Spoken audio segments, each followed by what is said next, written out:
Hi everyone, welcome back to my channel, or welcome to my channel if you're new here. I hope you're all doing so well. Welcome back to another true crime and makeup episode. I am covering a case today that you have really hammered me for. It's the case of Robert Black, Peter Manuel, Burke Hare, Peter Tobin.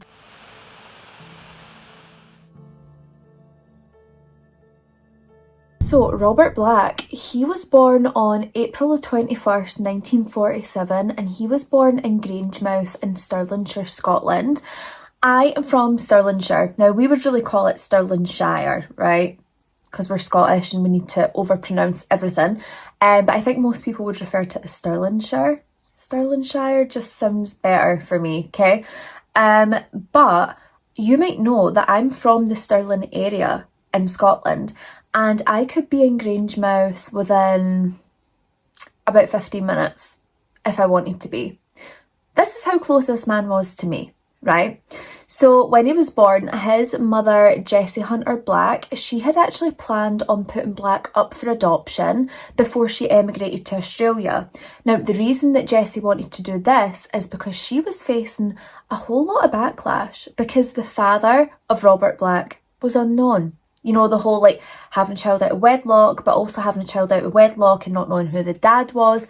Back then, didn't really fly with the people of Scotland. So at 6 months old, Robert Black was placed into foster care. He was put into the care of Margaret and Jack Tulip.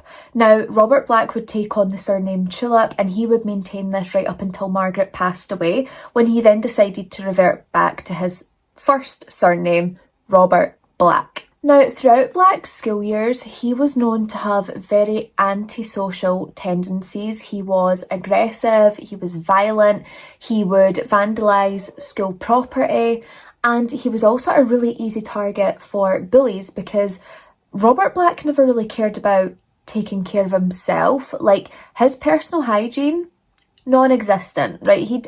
Hygiene wasn't on his bingo card. He was like, nah, not for me.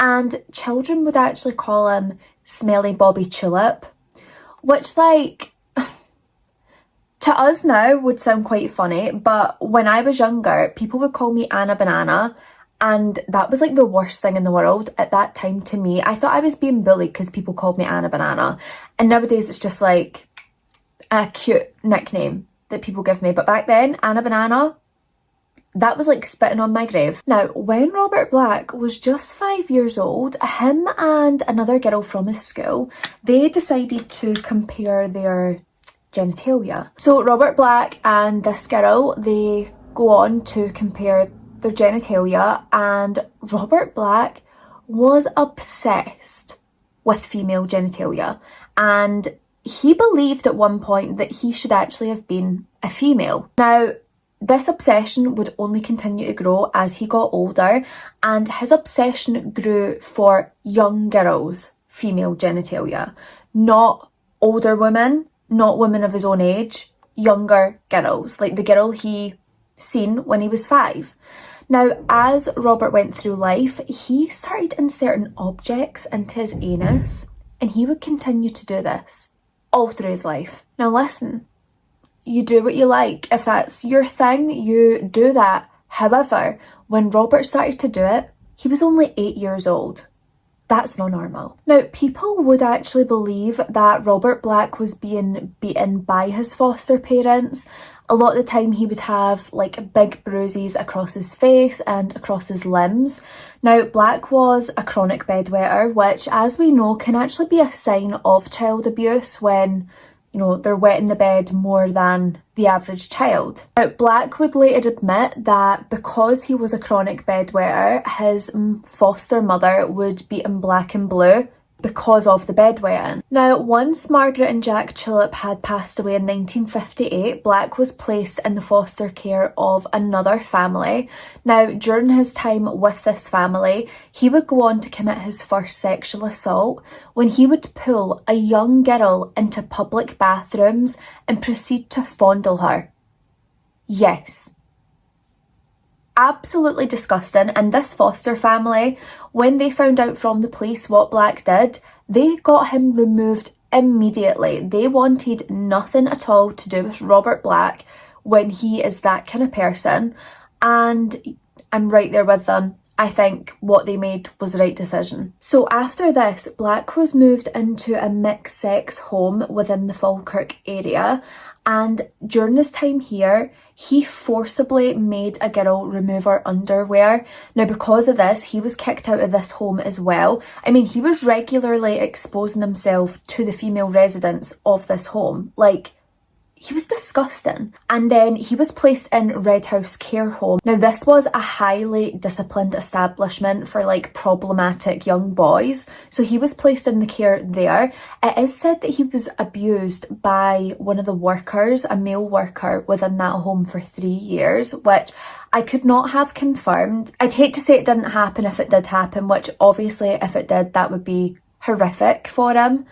But that will not excuse what Black goes on to do later. Now, in 1963, with the help of child welfare, Black was able to leave that home that he was allegedly being abused in, and he would move to an all-boys home in Greenock. At this point, he gets a job, he's a butcher's delivery boy, and he would later state that between his delivery services, he fondled/assaulted at least 30 to 40 young girls. Now, one summer evening in 1963, Black lured a 7-year-old girl to a deserted air raid shelter. When he got her into this air raid shelter, he proceeded to sexually assault her. Now, Black did this by grabbing her throat and strangling her until she was unconscious, and then he masturbated over the top of her body while she lay there unconscious. Now, the police arrested him the very next day for this offence, and psychiatrists would review him and run some tests, and they deemed this was just a one-off offence. Like, he's not going to be a repeat offender. This is just a one-off offence. There's no concerns here. So he was admonished of this and he was let go with a warning. For strangling a 7-year-old girl and masturbating over her body. If you're looking at me and thinking, Anna, your makeup's went back a step, I was not loving the whole liner vibe, so I've removed that and I think I'm going to go in a different direction. So stick with me. But anyway, so once Black moves back to Grangemouth, he wound up getting a serious girlfriend, and it was so serious that he did ask this girl to marry him. She refused because she said that his sexual demands were too much for her. Then, in 1966, Black's landlord had actually discovered that Black had been sexually molesting their granddaughter. They obviously evicted Black right away, but they didn't go to the police about this because they were worried that they would traumatise their granddaughter further, which, like, I totally get.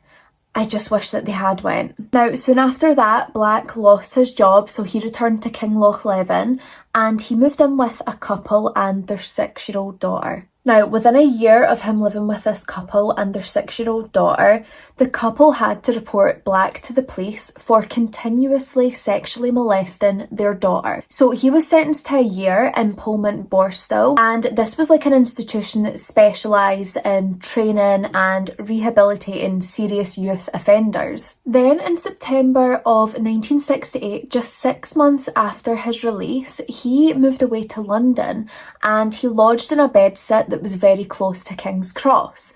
Then between 1968 and 1970, he worked various casual jobs. Now, one of the casual jobs that he had was a lifeguard at like this public swimming pool. And of course, he was fired yet again for fondling a young girl.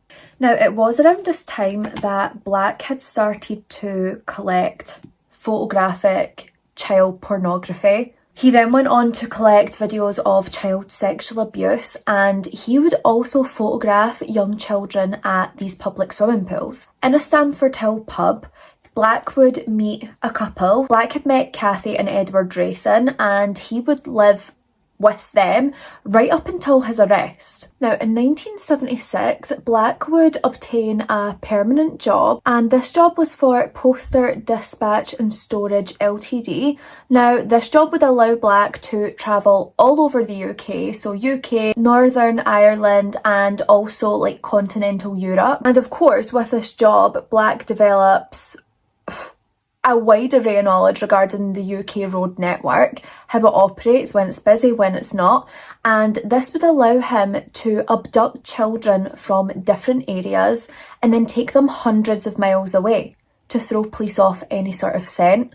And he also hoped that this would lessen the possibility of police finding the bodies. Now, it's also worth noting that throughout this period of time, Black would revamp his appearance quite a lot, right? He would always have like what he would think is a little glow up to disguise himself. So like one minute he'd have a big beard, the next minute he'd be clean shaven. He would grow his hair, shave his head, change out glasses, and he did also cover the rear windows of his van with curtains.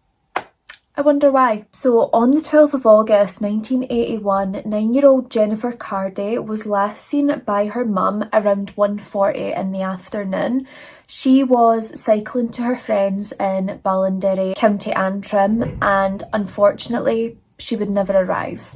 Now, it was only hours later when Jennifer's bicycle would be discovered less than a mile from her home, so by the sounds of it, she didn't get very far before being abducted. Now, one of the main things that they did realise when looking at Jennifer's bicycle is it had the stand down, like the kickstand where you can sit your bike up, so it looked as though Jennifer had got off her bike to speak to someone. Now, 6 days later, Jennifer Cardy's body would be found by 2 people in a reservoir, and the reservoir was near like a lay-by in Hillsborough, so like a lay-by where you would pull your car in. Now, pathologists had noted signs of sexual abuse on both Jennifer's body as well as her underwear, and they also noted that her cause of death was drowning in strangulation.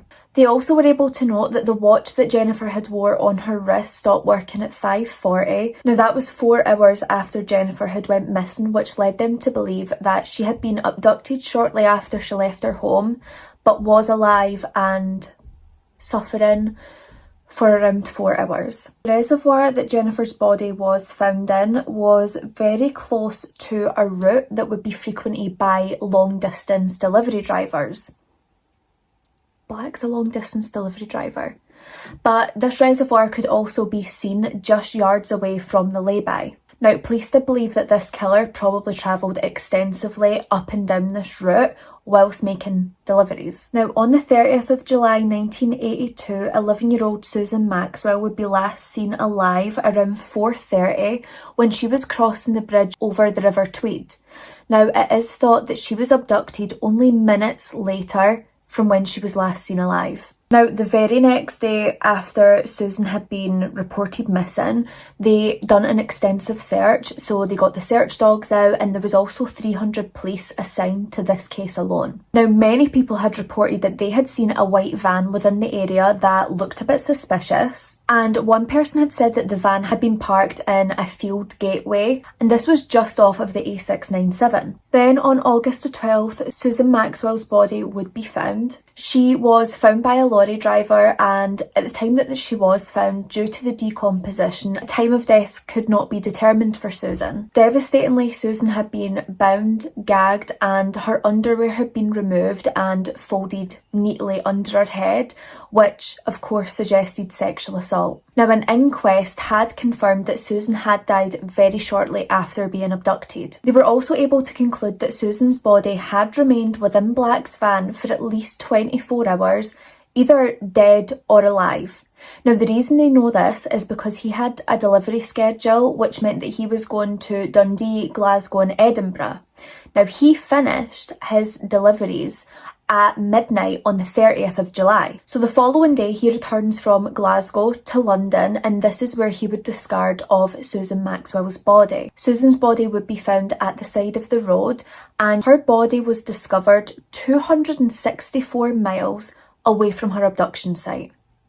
Like, quite clearly, this guy is absolutely a delivery driver, but how terrible is this case in the sense of the police trying to work out who this could be. So now we're going to head to July the 8th, 1983. 5-year-old Caroline Hogg was last seen playing outside her Beach Lane home in Portobello. Now, Portobello is like a suburb in Edinburgh. It's a really gorgeous place and it's really popular actually. Now, when Caroline Hogg did not return home at 7:15 p.m, her family went out and searched the streets for her. Maybe she had just missed her curfew.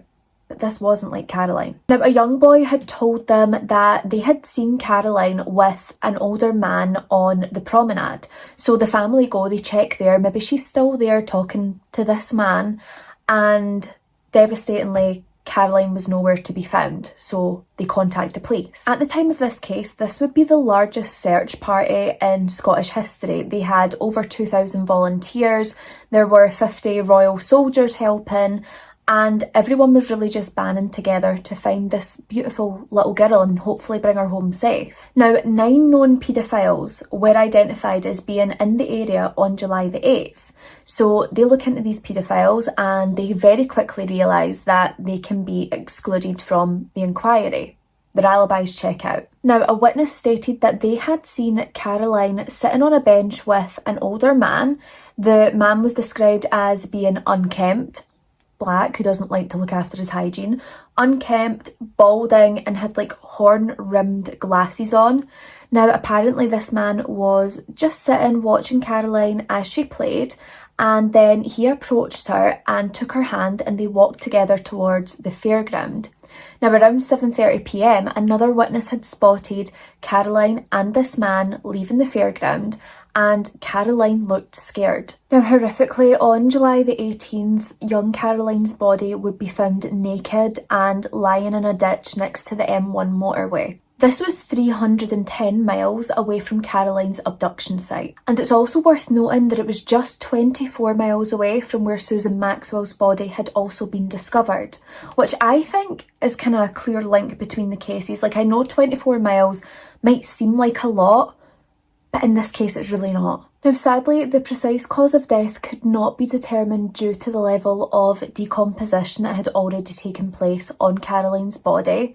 However, insect activity on her body suggested that Caroline's body had been placed there around July the 12th. Now, Black had made a delivery to Bedworth that day, so it would make sense. And devastatingly, yet again, Caroline's body showed signs of sexual assault. Now, after discovering Caroline's body, Staffordshire Police and Leicestershire Police, their senior detectives, did conclude that they believed that the murder of Susan and Caroline were by the same person. Unfortunately, Jennifer Cardy's murder would not be linked to the same person until 2009, which is like so long away. Now, police believed that due to the distance travelled between the killings, this killer must be like a lorry driver, a delivery driver of some sort. They did also notice that Caroline and Susan, they were wearing little white socks on the day that they had disappeared, and the police started to believe this might have been like a sexual fetish for the killer who was abducting these poor girls. They also believed that this killer was probably an opportunist because these killings were conducted on a Friday, which made them believe that this killer was stuck to a very tight delivery schedule and could only strike when opportunity arose on the day that they were available. Now, because of the geographical nature of the case, there was 4 different police forces who were brought into the investigation, and they actually did some really incredible work. They all cooperated, they linked in with each other, they provided details to the other forces to make sure they had everything available, and Hector Clark was the man put in charge of this investigation across all the forces. So Hector Clark, he decided that with the information pertaining to the murders of these 2 young girls, he was going to bring in a computer database referred to as the Holmes database, and he was going to store all the information relating to Susan Maxwell and Caroline Hogg's murder. So by 1987, all of this is inserted into the database and collated as time goes on. Then on March the 26th, 1986, 10-year-old Sarah Jane Harper would disappear after leaving her family home to visit her local shop to buy bread. Now this shop was only 100 yards away from her home, so not far at all. Now the shopkeeper, he confirmed that Sarah Jane Harper had came into the shop to make her purchases, and a balding man had also entered the shop, and he left right after Sarah Harper had finished with her purchases. So Sarah was last seen alive walking toward an alleyway which led to her home, basically.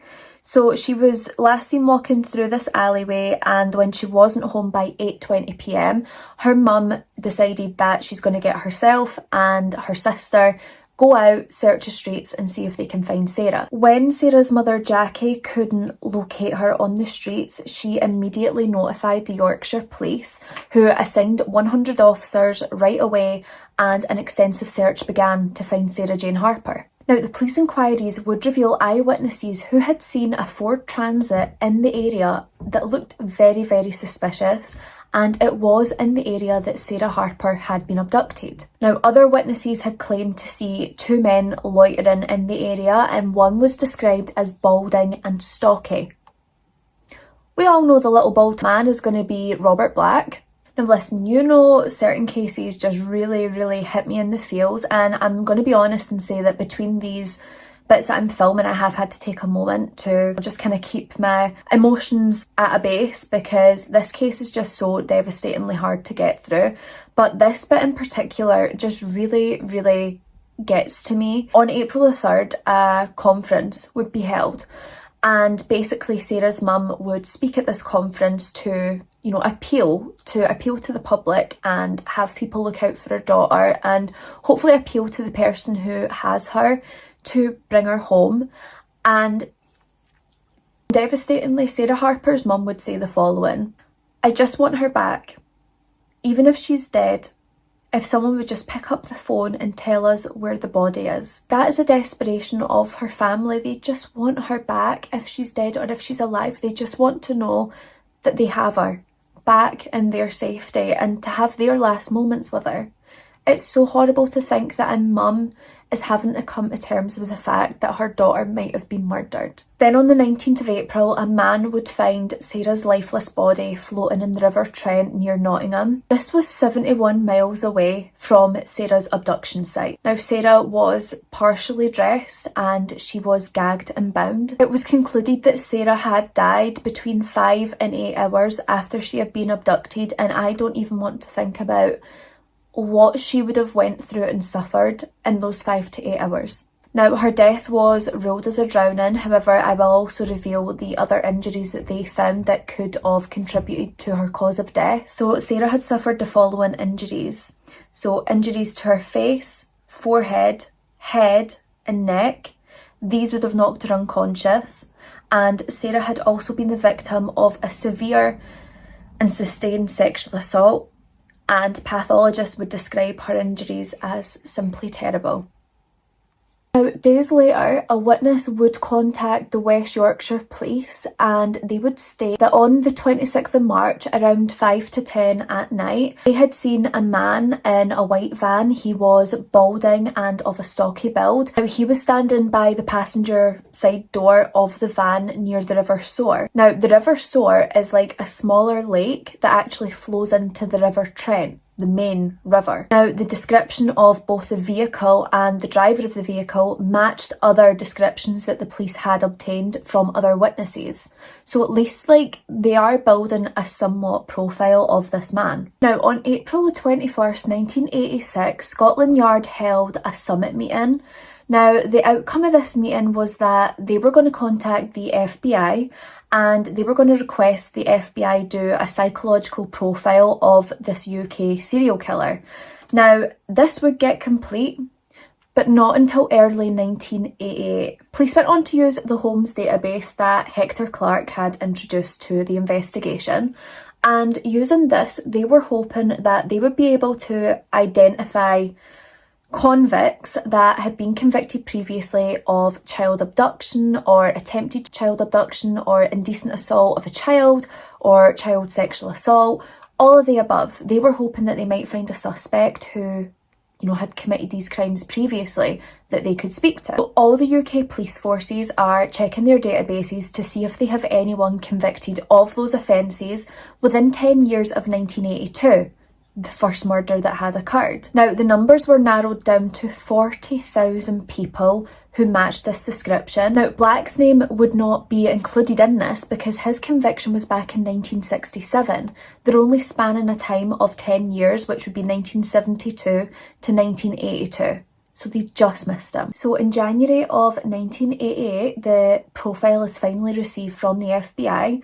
The FBI conclude that this would be a white male between the age of 30 to 40 years old, although they believe that he would be closer to 40 years old, and he would be a loner kind of guy. He would also be unkempt in appearance, which, matches Black, and would also have less than 12 years of formal education. They also believed that he would live alone in lower middle class neighbourhood and possibly in rented accommodation. Now, they also confirmed that the motive for the child killings would be of a sexual nature, and this is most likely a man who is obsessed with child pornography, child sexual abuse being depicted. It's also likely that he retained souvenirs from his victims and engaged in necrophilic acts after their death. Then in April of 1988, Black would attempt to abduct a 15-year-old girl by the name of Teresa Thornhill. Now, let me just state right off the bat here that Teresa Thornhill, she was 15 years old, but she was 4'11", so she was really small, and it is believed that Black had targeted her because of her height, believing that she was a younger child. Now, Teresa had been at the park and there was like a local gathering between, her friends and things like that. She was also there with her boyfriend, Andrew Beeston. Once the gathering had finished, they started to walk home together. So Teresa and Andrew, they had parted ways at Norton Street, and as they did, a blue transit van had drove slightly up ahead Teresa and sort of pulled in. The guy got out and he was kind of like fussing at his passenger side door. As Teresa starts to walk by him, he says, "Can you fix engines?" Like, she's a young, of course she can't fix engines. But Teresa says to him, no, I can't fix engines. So she starts to briskly walk away.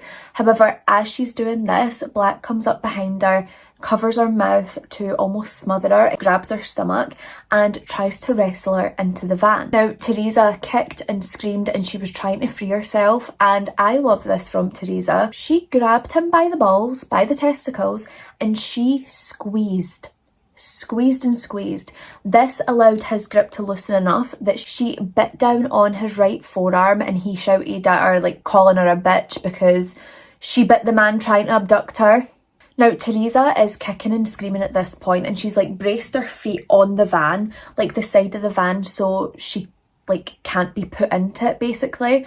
So they're fighting, he's trying to get Teresa in the van, she's trying to get out the van, and Andrew must have heard everything that's going on because he came storming up to the van and shouted, "Let go of her, you fat bastard." Teresa and Andrew, what a great couple. Now, because there was obviously an eyewitness, Black very quickly dropped Teresa Thornhill to the ground, got in his van and tried to take off. Then on July the 14th of 1990, a 53-year-old David Hirst, who was a retired postmaster, he was out mowing his front garden. Now, he's mowing his front garden and suddenly he sees a blue transit van come to a standstill across the road. Now, the driver exits and goes around the passenger side door. Now, Herrick's neighbour's 6-year-old daughter started to walk by where this blue transit van was. So Herrick's kind of stoops down to gather up all the grass cuttings from the mowing that he was doing, and as he does this, he can see under the blue transit van and he witnesses the 6-year-old girl's feet be lifted off the pavement. Now, as he straightens up, he can see the driver shove something or someone into the passenger side door and then jump back in the van. Now, Herrick's very quickly realises that what he has just witnessed is an abduction, so he immediately takes down the registration plate, gets all the details. He then runs over to the neighbour's house, whose daughter it was that had just been abducted, and they all call the police. So the police arrive within 6 minutes and they begin to interview David Herx, who is quickly telling them what he had seen. He starts to describe the driver, and then he's describing the van, the blue transit. And then the blue transit van starts to come toward them. Wherever it had almost done like a circle, and it's driving toward them. And David Herx is like, oh my God, that's the van. That's the guy there. That's who you want. So the police very quickly jump out in front of Robert Black's van, and this brings it to a halt. They get him out of the driver door and they immediately arrest him. Now, one of the police officers who attended the scene was the father of the abducted 6-year-old girl. He climbs into the van and he's shouting on his daughter, calling her name, and he sees rustling in a sleeping bag. He goes over and undoes the drawstring, and there he finds his 6-year-old daughter, who is bound and gagged. And she also had a hood tied over her head, and it was said that if they hadn't discovered that little girl, she would have died within 15 minutes of suffocation. Listen, on the way back to the police station, Black was up front, kind of, but not really, and he said the following to the police. It was a rush of blood to the head. I have always liked little girls since I was a lad.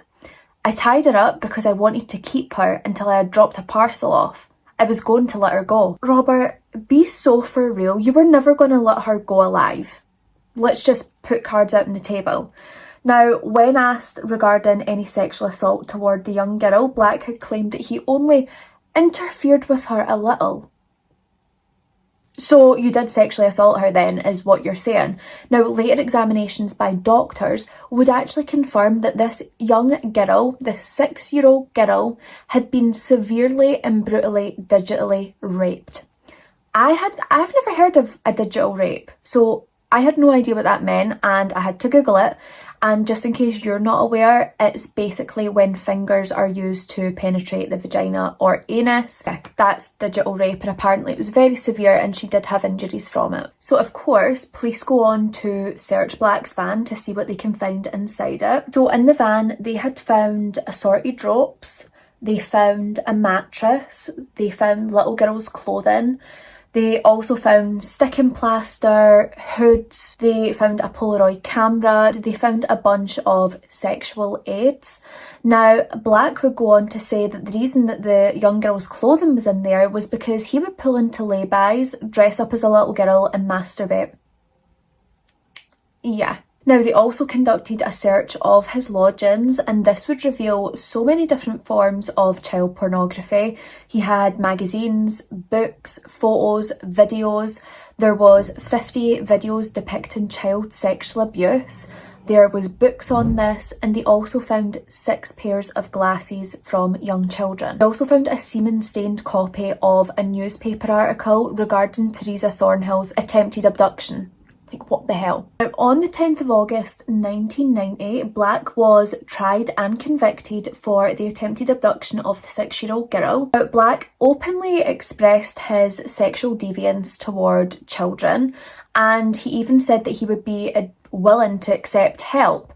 He was served a life sentence for this conviction alone. However, Black did later reveal that he had actually planned to appeal this sentence, so I don't know if that's why he made peace with the life sentence when it was handed down, because I think in his mind he was like, well, I'm going to appeal this anyway and I'll probably win, which he won't. Now, let me just state now that right away, as soon as the police had arrested Black, they just knew that he was the man who had committed all of these murders, so they were not going to let him off on this. 2 weeks later, a 6-hour interview was held with Black. He openly discussed, again, his sexual deviance toward children. He even admitted to sexually assaulting at least 30 young girls between the 1960s and the 1990s. However, when he was faced with any questions regarding the young girls who had been abducted and murdered, he would clam up and act like he didn't know what they were talking about. So, police at this point, they know that this is their man, but they just need the evidence to get the convictions. So they contact the firm that Black had worked for, the driving company, the one that he was basically using as a way to get in contact with his murder victims, these poor, beautiful young girls. So they contact this firm and they're basically just trying to find out if there would be a way to almost trail Black's steps. You know, where was he on this day? Where was he on that day? Luckily, Black would give receipts to the company so he could reclaim the expenses that he's, you know, paid toward fuel. So he had all these different receipts from where he had refueled and given this to the company. The company then archived this and they were able to provide these receipts to the police. Now, when the police are looking over these receipts, they realise very quickly that Black had refueled in the areas where the girls had been abducted, either just before or just after that area. And they were also able to get dates and times, and everything had aligned with the murders of these young girls.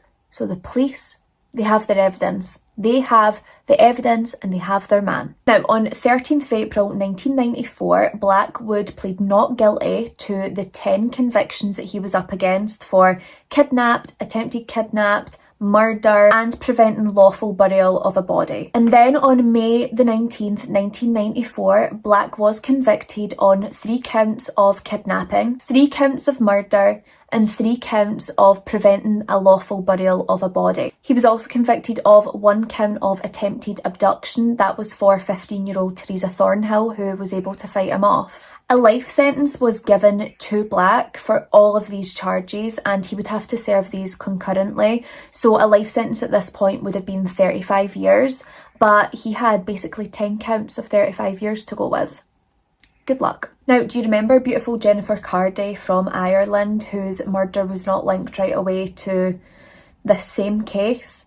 Well, in 2009, Robert Black was summoned and would attend Armagh Crown Court in 2011 for the murder of Jennifer Cardy. Now, the trial would go on to last 6 weeks, and on October the 27th, he was found guilty and charged with sexual assault and murder of Jennifer Cardy, and he was given a further life sentence. So Jennifer Cardy and her family finally got the justice that they needed. I'm actually kind of laughing because I've got like obviously my notes in front of me, and in my notes regarding his prison sentence and stuff like that, I put appeals in between blah blah blah and bored, I don't care. So yeah, he appealed his sentence in between. Of course he did. He was trying to say that he wasn't guilty.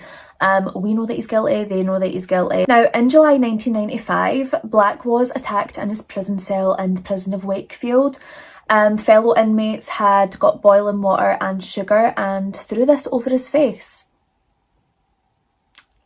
They also bludgeoned him with a table leg. They then stabbed him in the back and the neck with an improvised knife. So I'm like thinking like a shank that they've made out of something. But yeah, they attacked him. I'm not sad about it. Black would then go on to die from a heart attack at HMP Maghaberry, and this was on 12th of January 2016. At the time of his death, he was 68 and he was cremated, but no friends or family attended the cremation, wanted anything to do with him, and no one even collected his ashes. And they were actually just spread at sea, away in the wind. I wouldn't even have spread them. I would have just hoovered them up or something like that, I don't know. Police do believe that Robert Black could be linked to 14 other murders across the UK and Ireland and continental Europe, but unfortunately there hasn't been any sort of hard evidence to prove this, but they do believe that to be true. So my loves, that is the end of this case, the case of Robert Black, a disgusting, awful human being as they always seem to be. This man has no redeemable qualities about him. Like, you just can't. Like, paedophiles, child offenders, anyone of that nature should be executed right away, in my opinion. Like, yeah, that's what I believe. I would execute the lot of them, because how dare they touch innocent, vulnerable children? Disgusting, disgusting animals.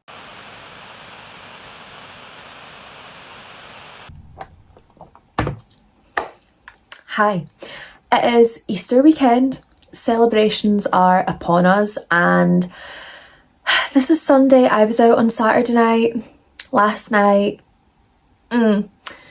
It was a late one. It was a wild one. If you know me, I don't really drink. Last night I did, and today I'm feeling it. I'm trying to have a green juice to like get the nutrients back in my body, but I'm very much feeling deceased. I'm fully aware of the face, but we're just gonna go by that, okay? So, Peter Manuel, I have words, I have thoughts, feelings and opinions, but let's tell a story. So Peter Manuel was born on the 13th of March 1927, and he was born in New York City, but he was actually born to Scottish parents.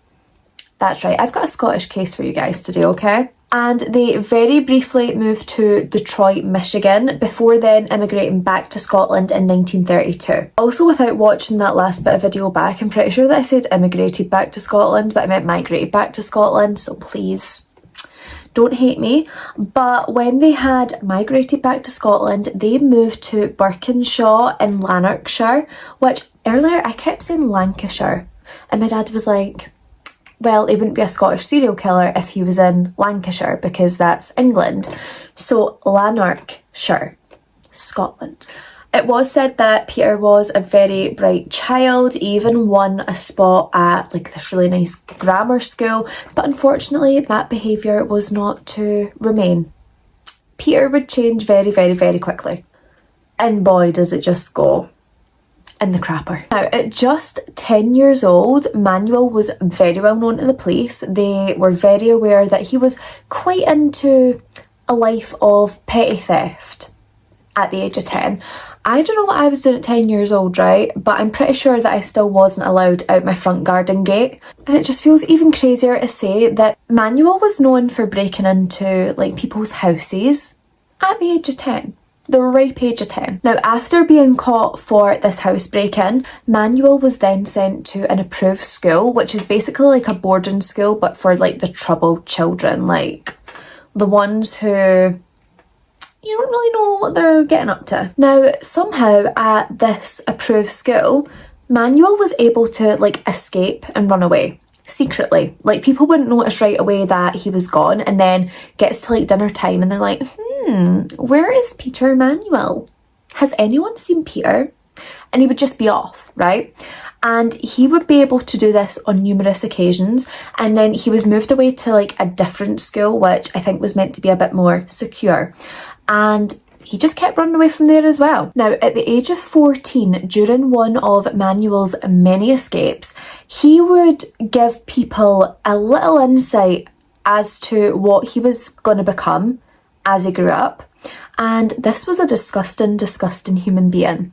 So during one of his escapes, 14 years old, he breaks into the house of a woman. And when he breaks in, the goal was kind of to rob her. So he stole her handbag. But the woman was in her house at that point, and she actually seen Manuel exit her bedroom carrying an axe. Yeah. An axe. What do we think he was going to do with that axe in her bedroom? I think he was expecting that she would be in bed asleep, and I'm just saying, you don't need an axe to rob anyone, and you don't need to be in their bedroom if you've already secured the goods. So like, what are you doing? And unfortunately, this woman would go on to suffer from a severe nervous breakdown. Like this really affected her mental health, and she just completely broke down over it. She never felt safe again, not in her house. Even when she had company, she just did not feel safe. Then, less than a year after this, Manuel was charged on 3 cases of stealing, breaking and entering, and 1 count of bodily harm when he had broken into a woman's house while she slept, went into her room and attacked her so brutally that she actually ended up with a hemorrhage and a concussion. And like, I know, it's like, how can it possibly get worse? But it really, really does. At the age of 15, Manuel was charged with indecently and assaulting one of the wives of one of the workers from his school. He basically struck her, attempted to rape her, he dragged her off into the woods, and he wound up brutally assaulting her so bad that she ended up needing 8 stitches. And for this horrific assault, he pleaded guilty, but it was only to robbery and violence. Like, where's the attempted rape charge, sir? Like, Why? Why do they get off on these lesser charges? It makes no sense to me. Make it make sense. It doesn't. So due to this particular charge, in 1943, at just the age of 16, he was sent to Borstal in England. And Manuel would remain there until 1945. When Manuel spent his time in Borstal, they referred to him as a slippery customer. And when I hear like slippery customer, I don't know about anywhere else, but to me that means like a snake, like deceitful, just someone you don't really want to be around, to put it in black and white. And then once Manuel's time was up in Borstal, he did move back to Birkenshaw in Scotland to live with his parents. And back in Birkenshaw is when we're really gonna see just how evil and sadistic this man is. And it is kind of reported, and I'll be honest, this is like a really random fact, right? But it basically says that Manuel did spend some time in Blackpool. He was like a fairground worker, but he couldn't hold this job down very well, so he did end up moving back to Scotland. Then in March 1946, when he was back in Scotland, he faced 1 year's imprisonment for like a house break-in, so break-in and entering. And then he was then sentenced to 8 years in prison because he committed rape whilst on bail. Yes, whilst on bail committed rape gets 8 years. Shouldn't he have got longer? Like, rapists, burn them. Then in October of 1952, he was freed from prison, and according to like an account of his life and like court papers and stuff like that, it did say that he worked for the Scottish Railways for 2.5 years, but then his criminal record came to light, so they sacked him basically. But like, how can you work there for 2.5 years and then it's only just then your criminal record comes to light? Like, where's the DBS checks and stuff? Like, all the background checks that gets done when you start a job. Did that not exist then? It couldn't have. So at this point, Manuel, being sacked, no income, moves back in with his parents. His dad then gets him a job with the Scottish Gas Board, and he does work there until October of 1956. However, he then gets caught breaking and entering, his favourite little pastime, his favourite little hobby, and so he winds up being imprisoned again. So after his 4 years of freedom, he was put back in jail until November of 1957. So now we're going to jump back to the 2nd of January 1956. This night was when Peter Manuel would stalk a young girl by the name of Anne Nealance, who was only 17 years old. So Manuel followed Anne around an East Kilbride golf course in the Calderwood area, and this golf course doesn't actually exist anymore, thank God. Like, I think it's just horrible when those places still stand when such brutal things have happened to people. But he was basically stalking her and following her around the golf course. Now, the evening that all of this took place, young Anne Nealance was actually meant to be going to the dance hall. She was meant to have a date, but unfortunately her date never actually turned up. So instead of being there without her date whilst her friends had dates, she decided she was just going to head home for the night. And unfortunately, this is when Manuel began to follow her. Also, like, I just want to state that a lot of people online, when you look up the case of Anne Nealance, they obviously say about her date not turning up. We can't blame the date who didn't turn up on Anne Nealance's death. Like, that's really not fair. They didn't know that if they didn't turn up, that Anne Nealance was going to be killed, and who's to say that Manuel wouldn't have found her later on anyway. So, like, please, please, please, don't say that in the comments, because it's literally no one's fault but Manuel's. So unfortunately, it was on this walk home from the dance hall where Anne Nealance would horrifically be murdered. Manuel followed her, stalked her, and got her to a place where, well, followed her so far to a place where he ended up raping her and then brutally bludgeoning her to death. Anne's body, it wasn't found right away. It was found in the January of 1956, but it wasn't until a while after her death that her body would be found. Now, Anne Nealance would not receive any justice whatsoever for this crime until 2 years after her death.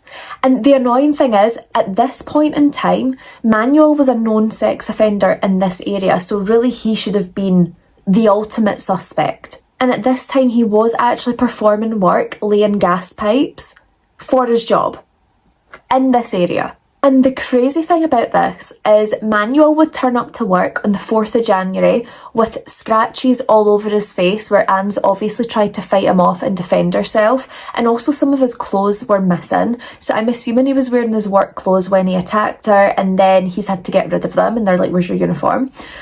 But it's like, it's just insane to me. And he was questioned for the murder, right? But his dad gave him an alibi. And because he had an alibi, the investigations into Manuel ended up ceasing. No further investigations was done into this horrible man because his dad lied for him. Great. Love that. Love a healthy father figure. Listen, I know it's hard for parents when their children are questioned or accused of something like this, but at the end of the day, like, if my child came in to me and they were like, I'm being questioned for this murder, wasn't me, I am working in the area, and I do have scratches on my face, but like, that was a cat in the street when I tried to pick up a cat and it scratched me. If my child came and told me this, I'd be like, right, where were you when it happened? If they tell me where they've been and their story cannot be corroborated, I'd be like, right, well, let's just, get your jacket on, hop in the car, I'll take you down the police station and you can give your story to the police and see if they're satisfied. But I'm not going to lie for you, because if you were where you said you were, then we should be able to confirm that. So we're going ahead to the 17th of September 1956. This night, Manuel entered the home of Marion Watt, who was 45, Vivian Watt, who was 16, and Margaret Brown, who was 41. When Manuel entered the home of these women, there was nothing else on his mind apart from just straight up murdering them. He went to all 3 women and just shot them dead on the spot and then fled the home. And at this point, he is literally on bail for another house break-in. And I'm thinking all these house break-ins that he's doing, if he wasn't caught, would he have killed whoever was in that house? I think so. And you know what's so frustrating about this whole thing again is that Manuel was a suspect. He was a suspect in the Watts family murder, but the main suspect in the Watts family murder was actually Marion's husband, William Watt. Now, William Watt at this moment in time, he was away on a fishing trip in Arisaig, but the police believed that William Watt had drove 90 miles during the night, faked a break-in to his family home, and murdered his entire family, and then drove back to Arisaig to act like nothing had happened. That's just doing the absolute most. I'm sorry. I don't see anyone driving 90-mile round trip to fake a break-in, kill their family, and then drive back. But I mean, maybe people do that, but I don't think so. And the really frustrating thing about this, right, I appreciate witnesses, and of course there is going to be times where witnesses get things wrong, but the ferryman had actually said that William Watt was on the ferry that night to get back from Arisaig. So he said that he was on the ferry and that he seen him. There was also a motorist on the road who said that he seen William Watt driving on Loch Lomond's side. And this is strange because both of the witnesses were able to pick William out of a police lineup, but it wasn't him. Had they just seen him and then thought, I remember him, it might have been that night. If they've been mixed up, they've seen him a different night. Gives me a headache, this one, I'm not gonna lie, I don't get it. I was gonna do it on all my eye, but if I'm absolutely honest, I'm not loving the colour of pink that I chose, so I'm just adding a bit of shimmer. Not that you care, we're here for the crime, Anna. Now, because the ferryman and the motorist were able to pick William Watt out of this lineup, this did result in William Watt being held on remand in Barlinnie prison, which, not a great place to be. I've never been, because I ain't a criminal, but I've heard not a place to be. I will say, despite him being held on remand in Barlinnie prison, he was then released 2 months later because there was a lot of confusion. The ferryman was confused as to if he really did see him, and the motorist was like, well, I don't actually know what vehicle he was driving. There was just a whole lot of confusion that was going on, to the point where it was like, well, this can't be the guy, but like seemed like it was the guy, but it's not the guy, you know? And during this period as well, the police were struggling to find a serious motive as to why William Watt would want to kill his family, especially like his wife and his daughter, his wife's sister. Like, why would he want to do that? However, they did then discover that Watt was frequently playing away from home, shall we say. He didn't believe in monogamy, apparently, and he was cheating on Marion. So there's a motive, but it still wasn't him. And the police did actually search the Crinan Canal, which was next to the hotel that William Watt was staying in. So they were searching for like a weapon and maybe some bloodstained clothing, but nothing turned up, and the murder weapon was actually found further south anyway. So it's not adding up. Now, police did also confirm as well that when checking the petrol in his car, the petrol level hadn't actually fallen whilst William Watt was apparently making this drive. So they suspected that maybe he had filled up his car along the way. So they suspected a particular route that he would have followed and checked all the petrol stations on that route to see if William Watt had went in that evening to refill. He hadn't, right? No one suspected him. So then they were like, well, if he's not filling up at the station, maybe he had petrol cans full of fuel. So what they decide to do is go along this route again, checking at the side of the road, clearing all the land to see if there was any empty petrol cans, which again, they never found. So it's crazy because William Watt was the main suspect right up until the Smart family murders, when the police were kind of like, this could be a serial killer. Ding, ding, ding. And what's even more shocking about them going so hard for William Watt is during this period of time, if they had convicted him for the murder of his family, he would have been hanged. Yeah, we're in the hanging period. We are in the hanging period of time, and he would have been hanged for a crime he didn't commit. So on the 8th of December 1957, Manuel was actually looking for work in Newcastle upon Tyne, where he had met a taxi driver by the name of Sidney Dunn. Now, it is said that Manuel got in the taxi with Sidney Dunn. It was said that Manuel then shot Sidney and slit their throat. And then the body of Sidney Dunn was actually found on the Northumberland moorland. By the time that Sidney Dunn's body had been found, Manuel was already away back in Scotland. But we should state that Manuel had been in Newcastle upon Tyne 2 days before the murder had occurred, looking for a job. However, it's not really been confirmed if Manuel had stayed in the area for long. Would he have been there long enough to kill Sidney Dunn? No one really knows. The one thing that they thought really nailed Manuel for this particular murder is that one of the buttons off his jacket was found in the cab that was ran by Sidney Dunn.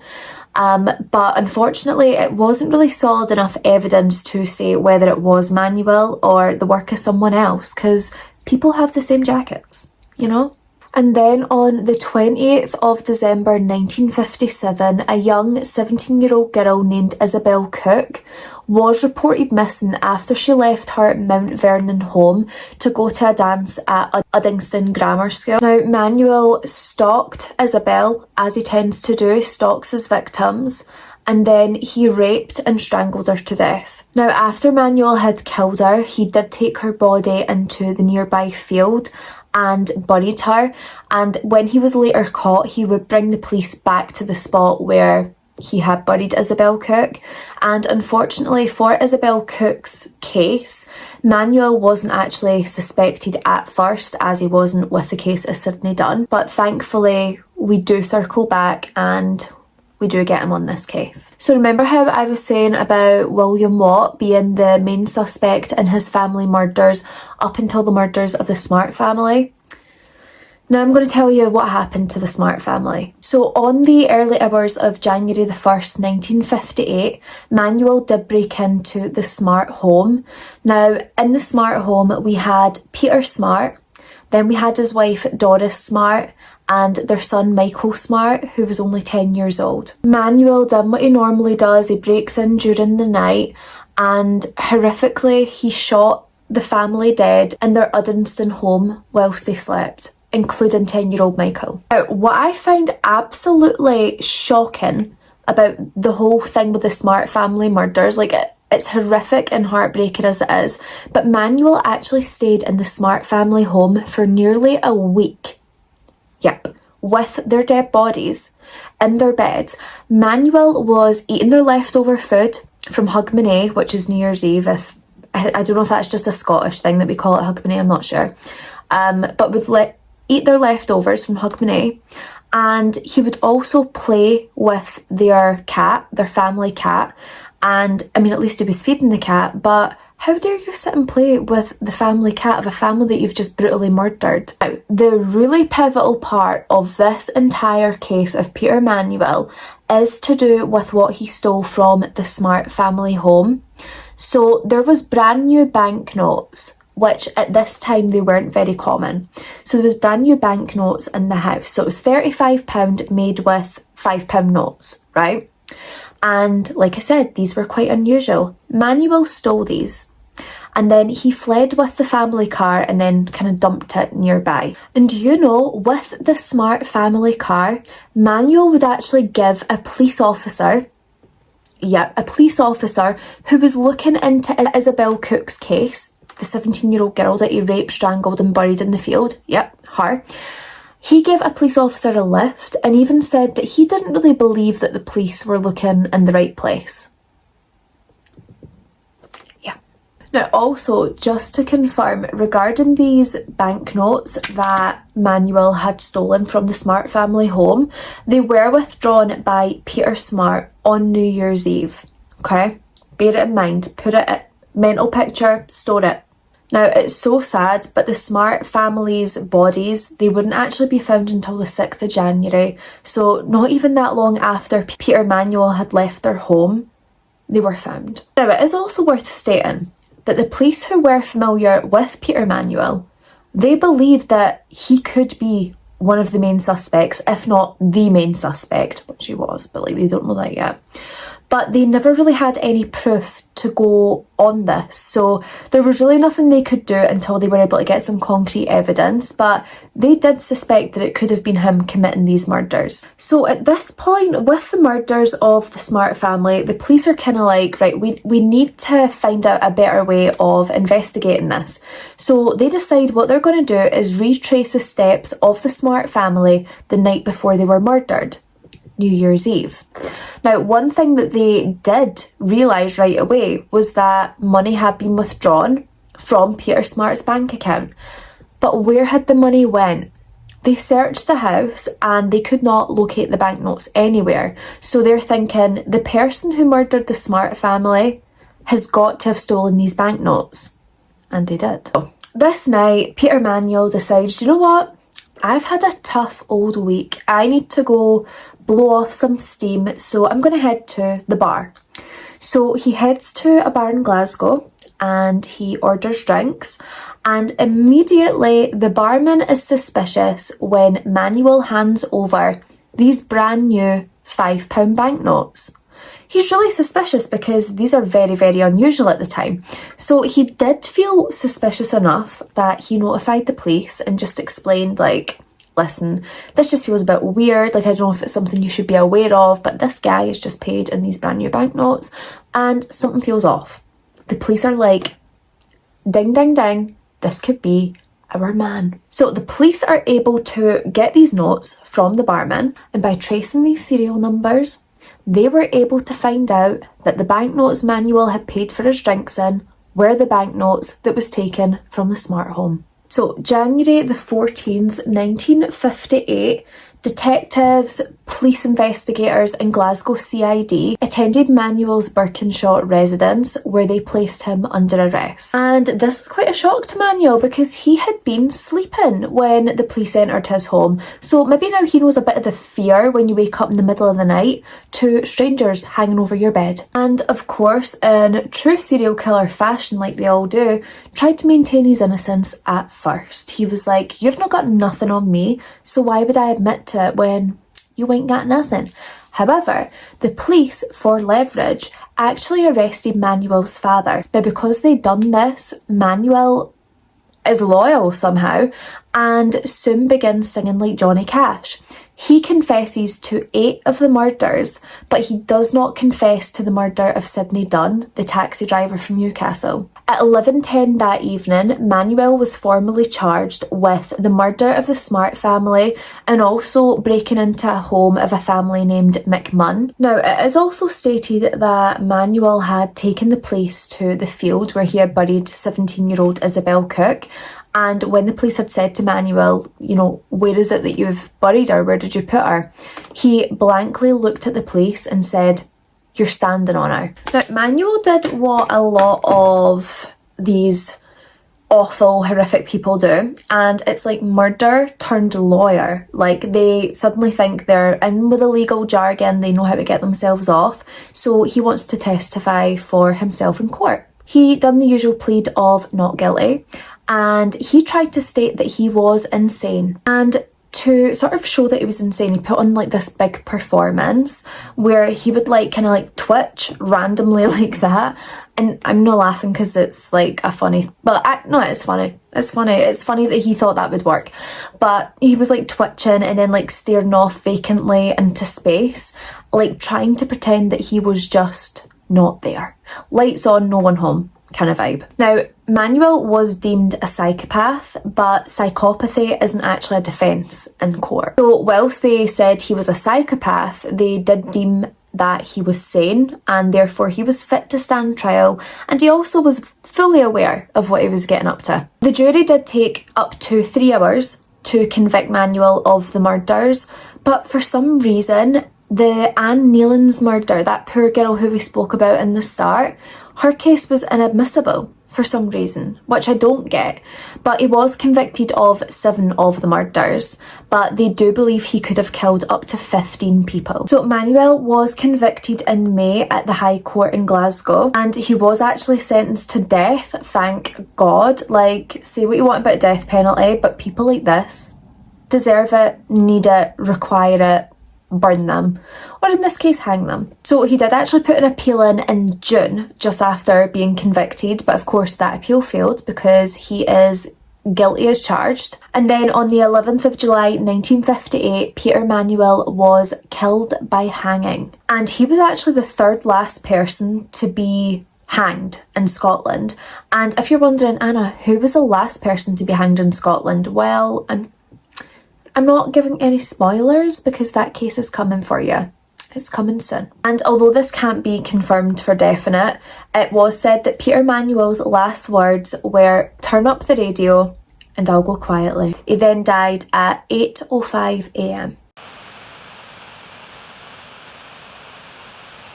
For you to understand Burke Hare's story, it is important to give a very brief rundown of the bloody history of medicine.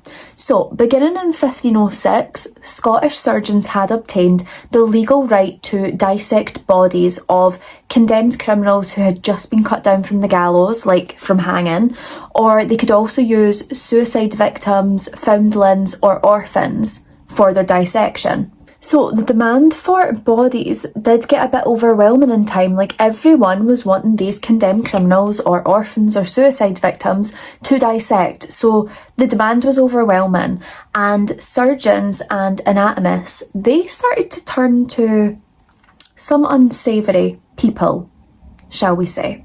Body snatchers, grave robbers, resurrectionists, resurrection men. They would turn to them to grave rob bodies. Do you remember when the egg was like the most liked picture in the history of Instagram? That was my selfie. That was me right now. Look at me.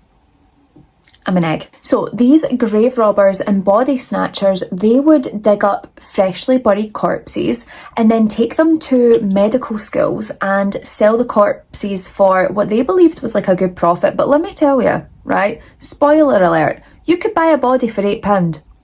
In this day and age, I'm guessing back then it was a lot of money, but if someone offered me that now, I'd be like, absolutely not. And what the body snatchers would also do is when they've dug up the freshly buried corpses, if they had any like jewellery or anything that looked expensive, they would take that as well so they could pawn it off. and get more money. Now, the price per corpse would change depending on the season. So in summer, you could get like £8, you know, a little profit. £8 because the heat would force the bodies to decompose quicker, whereas in the winter, the demand for corpses was much higher, so you would get a hefty £10. Yeah. And the demand for the corpses in winter was much higher because the bodies stayed fresher longer and more dissections took place because they were wanting the cold bodies. Now, an extremely important player in this case is Robert Knox. He was an anatomist who had qualified as a doctor in 1814. Now, he had worked as an army physician throughout quite a few wars, so he travelled all around before then settling in his hometown of Edinburgh, Scotland. And this was around 1820 that he settled back in Scotland. In 1825, he went on to become a fellow of the Royal College of Surgeons in Edinburgh. And at the college, he lectured on anatomy. And a big selling point for his lectures was the fact that he would always perform live dissections. So he was one of these people that need, you know, a fresh corpse. And he did state that it would only be the freshest of corpses that he would dissect on during his lectures. That was a real selling point. That was his moneymaker. Now, as I was saying, he was promising that he would have a fresh corpse for every dissection. Now, Robert Knox was performing up to 2 live dissections a day. His demand for fresh bodies was through the roof. He needed the bodies. So moving on to William Burke. William Burke was born in 1792 in Urney, County Tyrone in Ireland. He was one of 2 sons to a middle-class family. Now, Burke, along with his brother Constantine, they had quite a comfortable upbringing. You know, there was no real struggle. They both went on to join the British Army when they were teenagers. So Burke served in Donegal Militia until he eventually met and married a woman in County Mayo, which is where he and his wife would end up settling. Now, the marriage ended in 1818 after quite a heavy argument with his father-in-law regarding land ownership, and he was like, do you know what?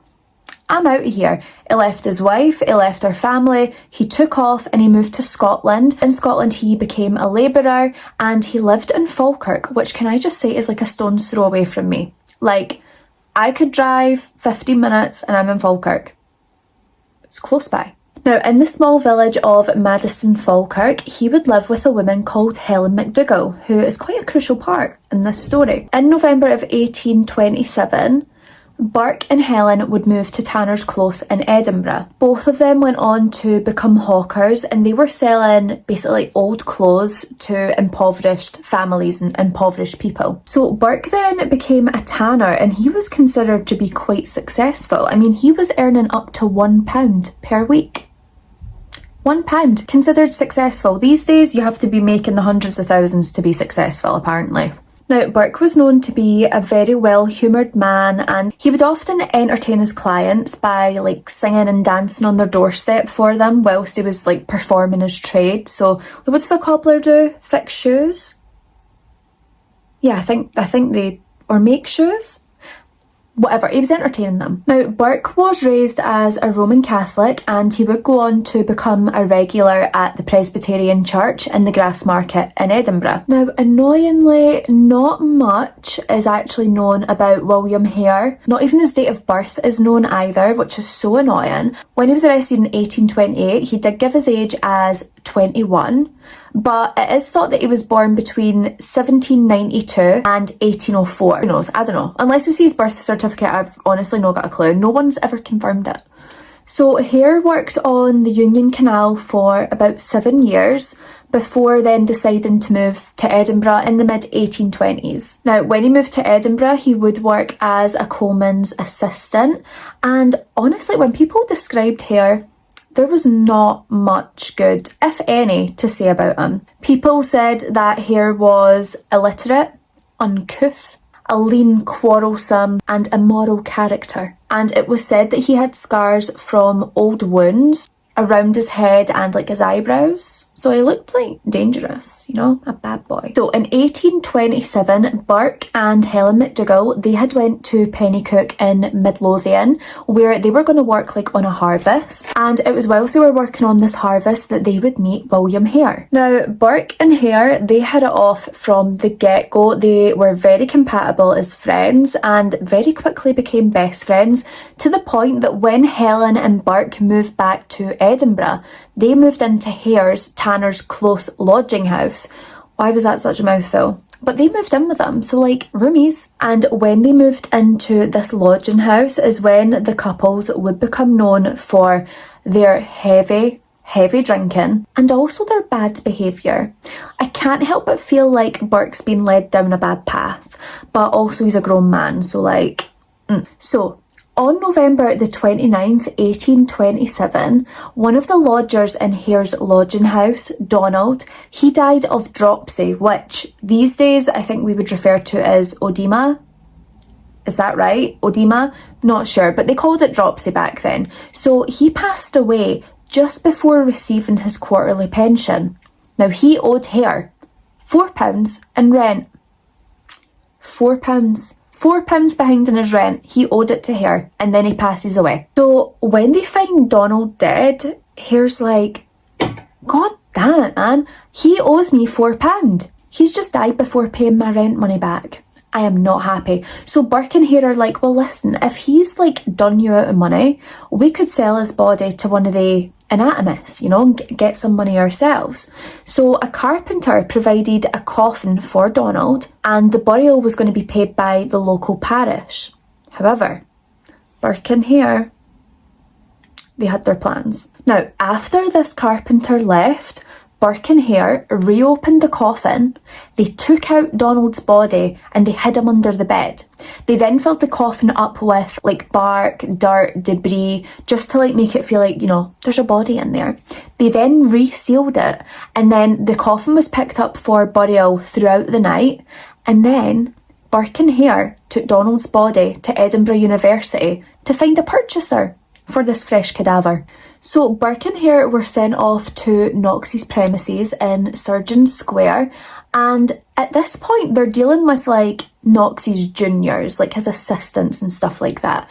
So talking about the price etc was briefly discussed with the juniors, but they would arrive at a fixed price with Knox himself. Now for the body, Knox offered them £7, 10 shillings. Yep, we're in shillings era, baby, and I don't even know like what a shilling is or what that equates to. I don't know. I don't know. Do you know? So at this point, the money has exchanged hands. Donald's body has been handed over to Knox. So Hare receives £4, 5 shillings, and Burke receives, quick math, £3, 5 shillings. That should not have took me so long. That is disgraceful. Now, the reason that Hare got more was to cover off Donald's unpaid rent, because he bloody passed away before he could pay it. And at this point in time, because, you know, Burke felt for Hare like his business was losing out, he was quite happy to give him the bigger share for now. Now, in one of Burke's later confessions, he said that Knox had told them that the anatomists would be glad to see them again. They would be glad to continue doing business with them. So Burke and Hare are sort of thinking like, you know, if we can find these fresh bodies, like, we could make a pretty penny. So they said that they would be on the lookout for any fresh cadavers that would be useful for Knox, and Knox couldn't wait to see them again. Now, I will say the exact order of Burke and Hare's victims remains like a mystery. No one really knows. However, what I will do is detail the murders as per Burke's confession. And let's just hope the guy was telling like a bit of the truth, you know? So most sources would agree that the first murder occurred in either January or February of 1928, and this was a murder of a mill operator by the name of Joseph. Now, Joseph was lodging in Hare's lodging house when a pillow was used to smother him to death. Now, it was said that Burke and Hare were much more inclined to kill Joseph when they discovered that he had a fever and was like really unwell. Now apparently his fever was so severe that he was becoming delirious, so it's like the perfect victim of opportunity in their eyes. Now apparently both Hare and Hare's wife were like, God damn it, if we keep this sick guy in our house, that's going to be really bad and damaging for our business. Because the wives were complicit. They were not innocent bystanders, no matter how they tried to paint that little portrait. No, they were complicit in these murders. So Burke Hare provided this man Joseph with some whiskey, enough so he would kind of, relax, feel a bit tipsy. He's already delirious, so again, this is going to happen really quick. So Hare proceeds to suffocate Joseph whilst Burke lay over his torso, like pressing down so he was unable to move. Now, once Joseph was murdered, they then took his body to Knox, who paid £10 this time. Things are really starting to look up. Call them millionaires. Now, what's crazy about this as well is at this point, the way that they murdered Joseph and their other victims was deemed to be like ingenious for the time, because due to the lack of forensics, like there was no modern forensics at this time, the method of murdering was pretty much undetectable, went unnoticed completely. So the next victims were said to be Abigail Simpson and also an unnamed English male. Now, I'm really sorry because I hate not having names, dates of birth, stuff like that. It really bothers me, so I do apologise, but they were the next known victims. Abigail was a pensioner who was just trying to earn some extra money on top of her pension and selling salt. And she was just visiting Edinburgh for a period of time. She was actually from a nearby place called Gilmerton. On the 12th of February 1828, now I should say this is the only exact date that Burke ever gave in his confession. This is one that he remembered. So Abigail had been invited back to Hare's lodging house, apparently to have a drink. But what Burke and Hare did was they both made sure that Abigail was plied with so much drink that she would be drunk enough to be unable to return home. She'd have to stay the night. Now, when she was drunk enough, Burke and Hare, they attacked her in their usual fashion, smothering, laying over the body so she can't move, and they then put her body in a tea box to be transported over to Knox and be sold. Did I say tea box? I meant tea chest.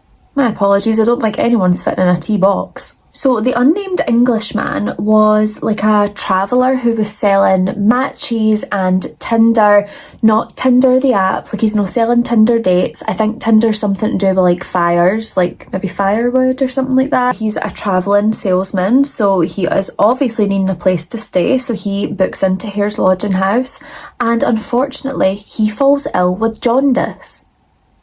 Now, Hare and Hare's wife do not like ill people at their lodging house because it might divert business. So what are they going to do with them? They're going to kill them, of course. So as always, they proceeded with their usual methods of murdering. The reason for the murder, as told, was the worry about their business being avoided because they had ill people lodging there. Makes sense. Now, they would take the body of Abigail Simpson and also the unnamed Englishman to Knox, and he would provide £10 for each body, and it was said that Knox was very happy with the freshness of Abigail's body. Now, it was in either February or March of that very same year where a woman was invited to the house by Margaret Hare, Hare's wife. Now, Margaret provided that old woman with enough whiskey to make her pass out and fall asleep. In the afternoon, Hare returns home and he sees this woman lying on the sofa.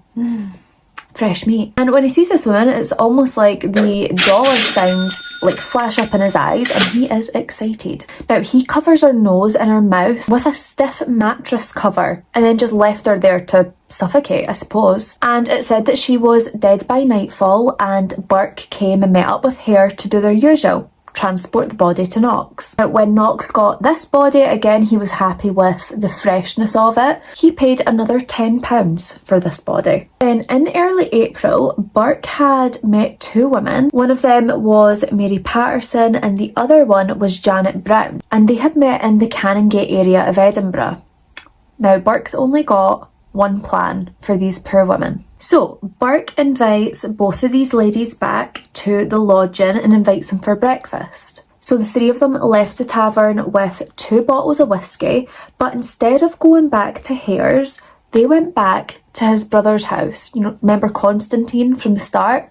They go back there. So after his brother Constantine had left for work, they ended up finishing the 2 bottles of whiskey. Now, Mary Patterson had fallen asleep at the table, so you know, Burke and Janet Brown, they continue having a chat. Now, Burke and Janet are talking when Helen McDougall storms in, like her blood absolutely boiling, and she accuses both of them of having an affair. And Burke's like, sweetie, like this is business, darling, like, you know? But she's freaking out. So this breaks out into like a full-blown argument in front of Janet and Mary, who's sleeping at the table still.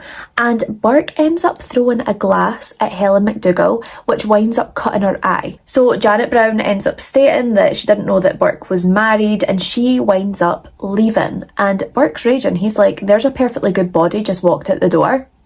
Thanks for that, Helen. Thanks a lot. So Mary is still sleeping at the table. So after this whole like blow up, Helen's then like, right, do you know what, I'll go fetch Hare and Margaret. We'll get the wife and husband involved. So Hare and Margaret arrive shortly after. Then both Burke and Hare decide to lock their wives out of the room, and they proceed to murder Mary Patterson in her sleep, the same way they always do. So they go ahead, they take Mary's body to Robert Knox, who pays them £8. She must not have been as fresh as like Abigail and stuff. She must not have been as fresh as like the other bodies, but I don't really know how it works. I've never, you know, myself, I've never dealt with cadavers, so I don't know. Now, it's when they drop off Mary Patterson that one of Knox's assistants kind of question them. He's like, where did you find her? Because I recognise her, like I feel like I know her. Now Burke and Hare kind of look at each other like, oops. But what they end up saying is that this woman had drank herself to death and that they had purchased her off another woman. So like, okay. Now, Janet Brown, who had left, she's later searching for her friend, and she is told that she had left for Glasgow with a travelling salesman.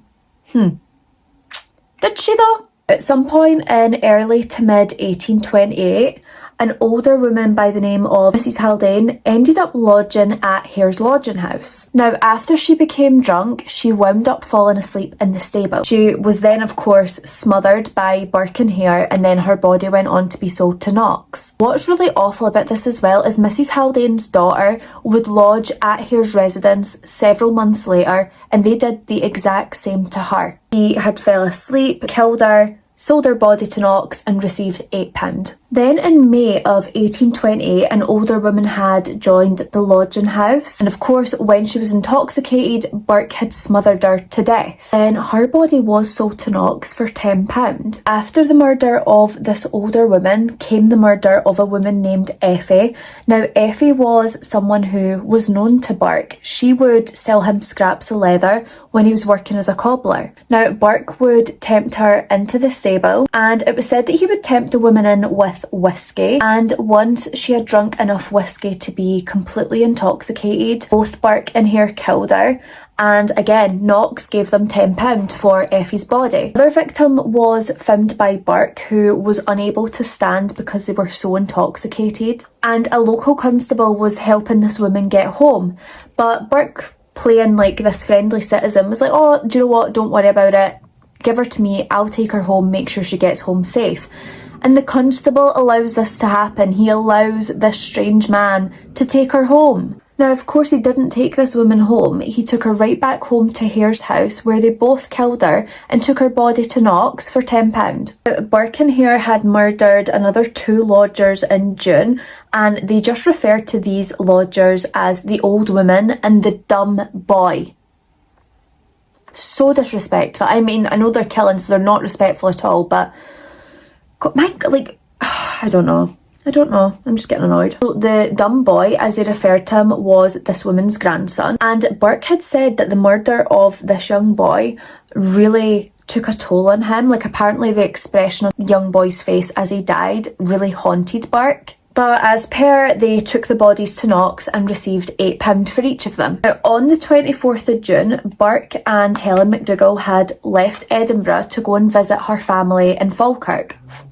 Now, when they had left, Hare was complaining. He had like no spare money / no money at all, and he also really needed some new clothes, but he couldn't afford them.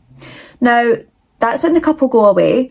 The couple then return and Hare is dolled up to the nines. He's got a new outfit on and seems to have some spare cash lying in his pockets. So where did he get this? Now, obviously, Burke was immediately suspicious and asks Hare where he got the extra money and like how did he get his new rig out.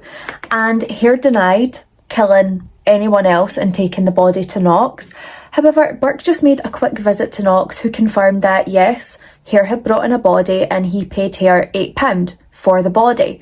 So Burke goes to confront Hare about this and he's like, you're a liar. You are a dirty liar. You killed someone without me and you took him to Knox and you got my money.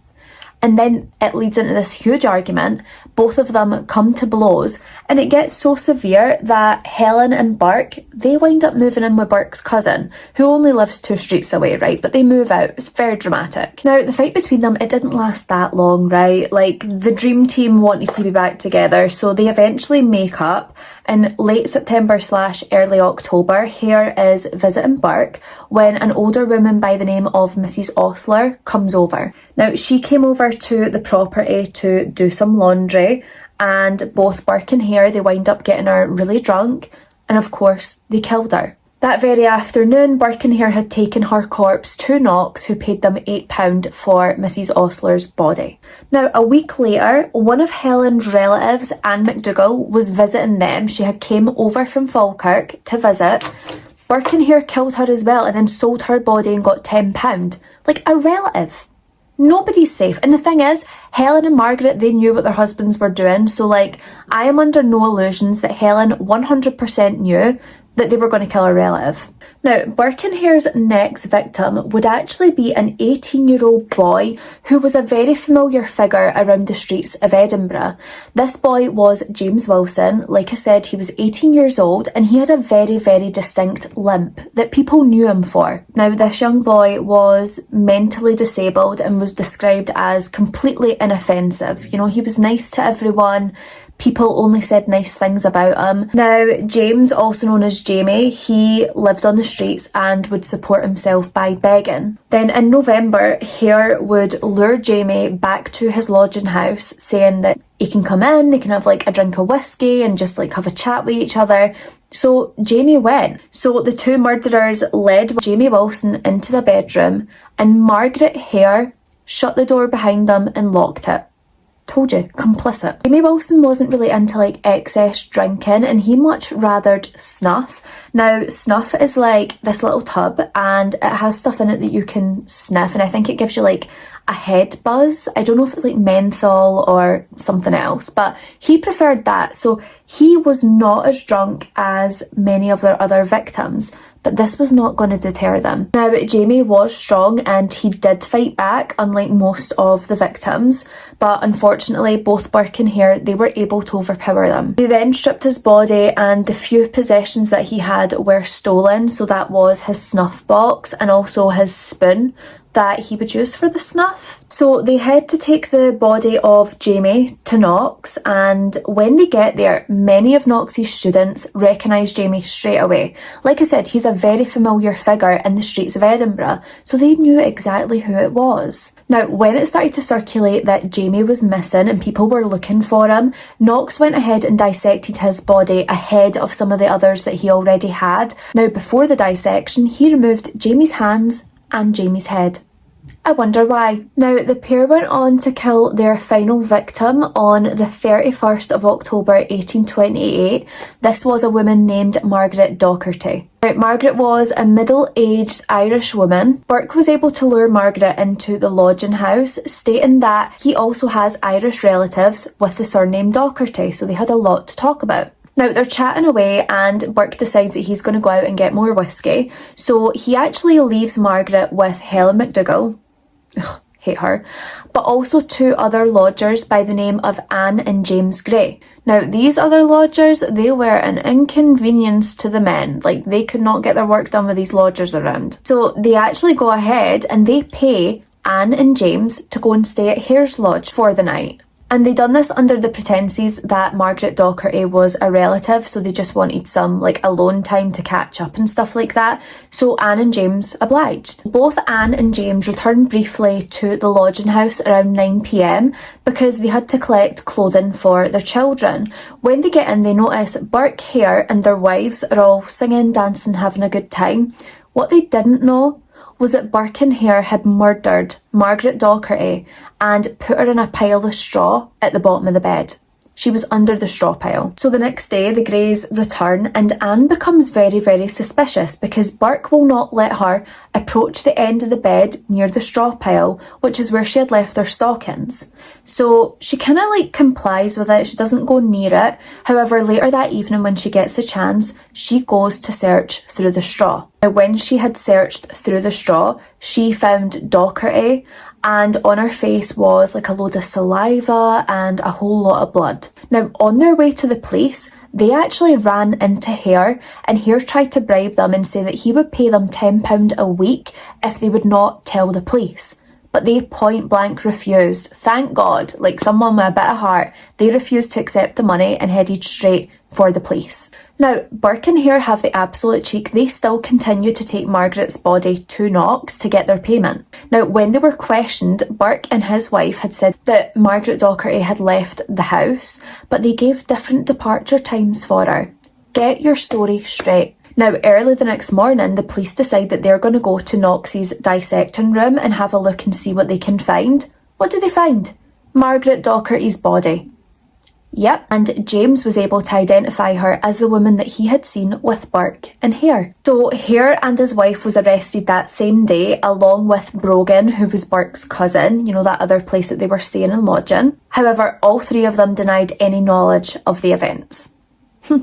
Funny that. Now, in total, 16 people had been murdered by Burke and Hare. So the trial began on Christmas Eve at 10 a.m. The trial was held before the High Court of Justiciary, and this was in Edinburgh's Parliament House. Now, in the early afternoon, both Burke and Helen had pleaded not guilty to the murder of Docherty.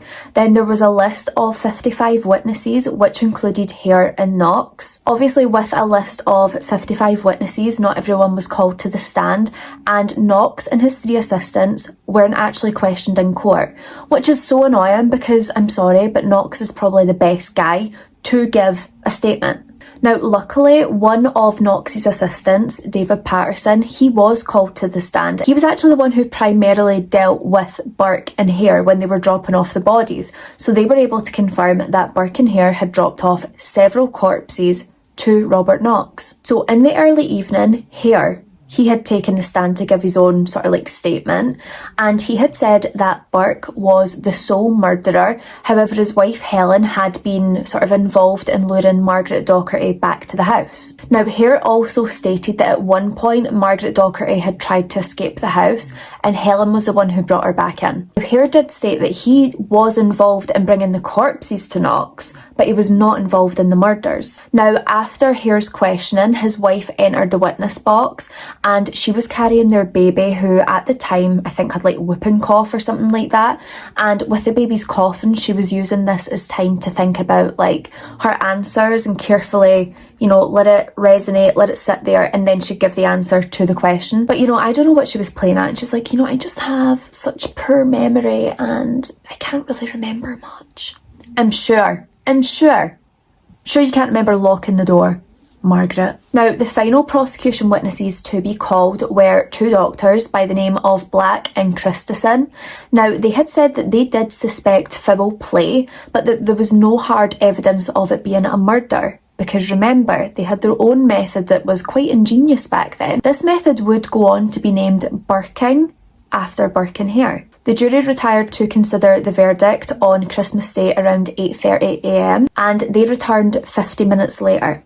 Now, I'm sorry, if that was me, if I was that jury and it was Christmas Day, that's like my favourite day of the year, I would be like, right, let's make it snappy. They're guilty, let's go. So they did deliver the guilty verdict against Burke for the murder of Margaret Docherty, and the same charge that they were holding against Helen McDougall, they found not proven, so she gets off. Now, Burke was given the death sentence by Judge Boyle, and as he passed the sentence to Burke, he said the following: "Your body should be publicly dissected and anatomised, and I trust that if it is ever customary to preserve skeletons, yours will be preserved, in order that posterity may keep in remembrance your atrocious crimes." So MacDougall was released at the end of the trial, and she returned home, but the people of Edinburgh were not accepting of her coming back into society, as you would expect. They were absolutely furious with her involvement in these crimes, and they had no doubt that she was guilty. Now, MacDougall, on the back of this, soon fled from Edinburgh, and her later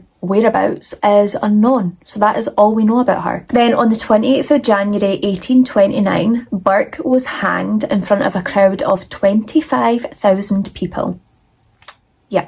Then on the 1st of February, so quite a quick turnaround, Burke's corpse was publicly dissected. Once the public dissection had finished, his skeleton was then given to the Anatomical Museum of Edinburgh's Medical School, and as of 2024, still remains there on display. His death mask and also a book is said to be bound by tan skin and is on display at the Surgeons' Hall Museum. Then on the 5th of February 1829, Hare was released, and he was basically told, you know, you're not going to be accepted back in Edinburgh, so you should really make other arrangements. So he fled to Dumfries, but he was recognised in Dumfries, and this resulted in like multiple attacks against him. Like, that man was not going to live a quiet life. So the police had like taken him into protective custody. They had basically advised him, like, you should head for the English border throughout the night.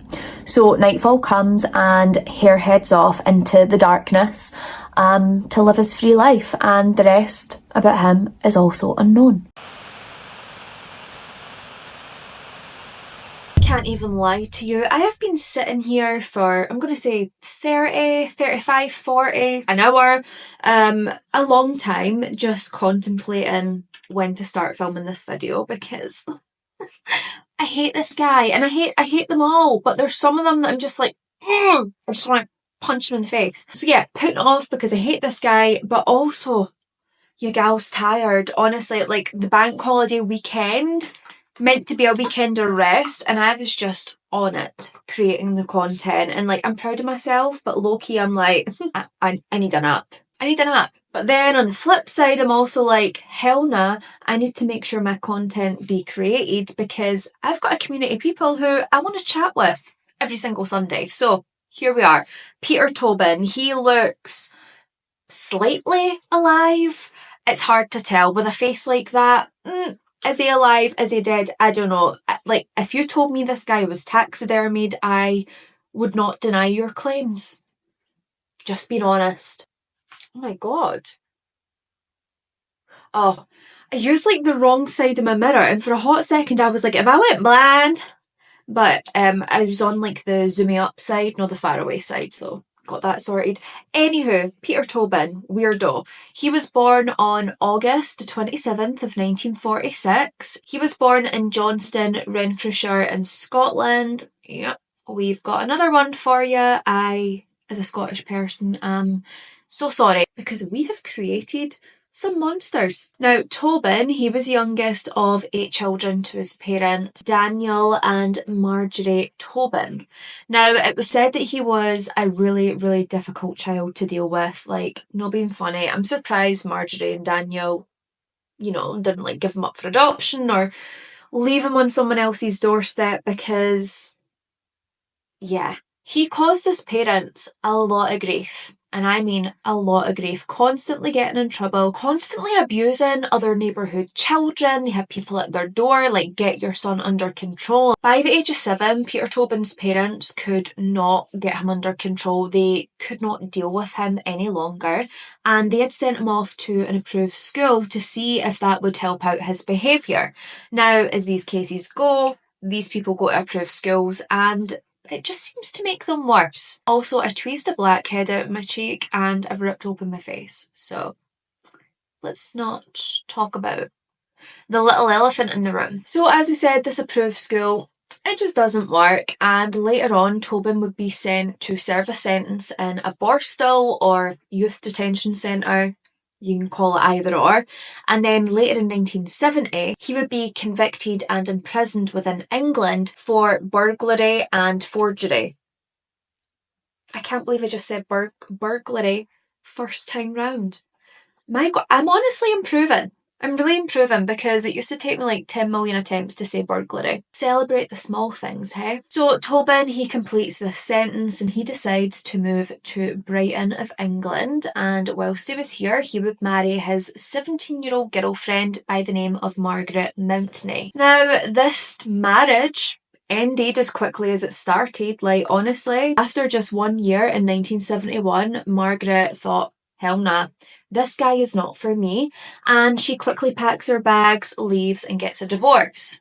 Well done, Margaret. Now, young Toby boy, even though he's had this kind of whirlwind romance with Margaret Mountney, he's like, nah, do you know what? I might look half dead, I might look as though I'm on my road out, but I'm not ready to declare my love life dead, so I'm going to seek out someone else. So in 1973, he would marry a local nurse by the name of Sylvia Jeffries. Sylvia was just 30 years old at the time of their marriage, and later that same year, they had a son together called Ian. Then in 1975, they would go on to have a daughter that they would call Claire, but sadly, Claire, she would die very soon after her birth. Now, credit where it's due, this marriage for Tobin was kind of like his record. You know, this marriage lasted 3 years, ending in 1976 when Sylvia had taken off with her son Ian. And like, honestly, thank goodness. And somehow, again, I don't know how, because it certainly wasn't to do with this guy's looks, he was able to get himself another wife. This was Kathy Wilson. They had married in 1989. They then had a son called Daniel later that same year. Then in 1990, Kathy and Tobin, they would move to West Lothian of Scotland. And this is where the marriage would very quickly fall apart. It was evident that there was plenty of cracks in this marriage, and Kathy had once been this really bright, bubbly person, and her light had just dimmed since marrying Tobin.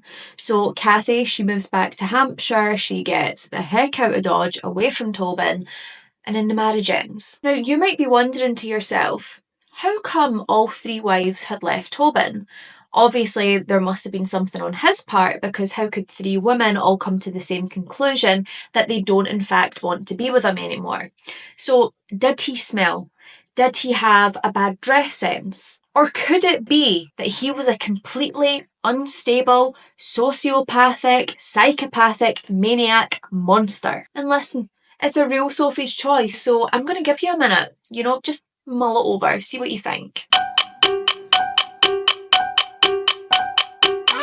Now, if you guess that he is a complete, utter psychopath, you would be absolutely correct. Well done. As a father, this guy does not get any better. He was deemed to be a very absent father. He showed absolutely no interest in his children until it was maybe something that worked in his favour, until he could maybe rile up his ex-wives by, you know, trying to get custody of the child. But apart from that, these children were just seen as an inconvenience to Tobin. And honestly, at most points in time, he would do everything he could to avoid having to spend any time with them whatsoever. And as far as how he was able to land and lose these wives in the first place, let's take a dive in, shall we? There's a lot to unpack. Now, each of his ex-wives had very much the exact same things to say about him. At first, when he came into their lives, he was charming, he was attentive, he gave them a lot of attention, paid them a lot of compliments, he was well dressed, apparently, but you know, a fancy pair of shoes and a pair of tight-fitting jeans cannot conceal all evil. As soon as these women had entered into a relationship with Tobin is when he would reveal his manipulative, controlling, sadistic, horrifying tendencies. Very quickly, his wives would become terrified of the man that was in front of them.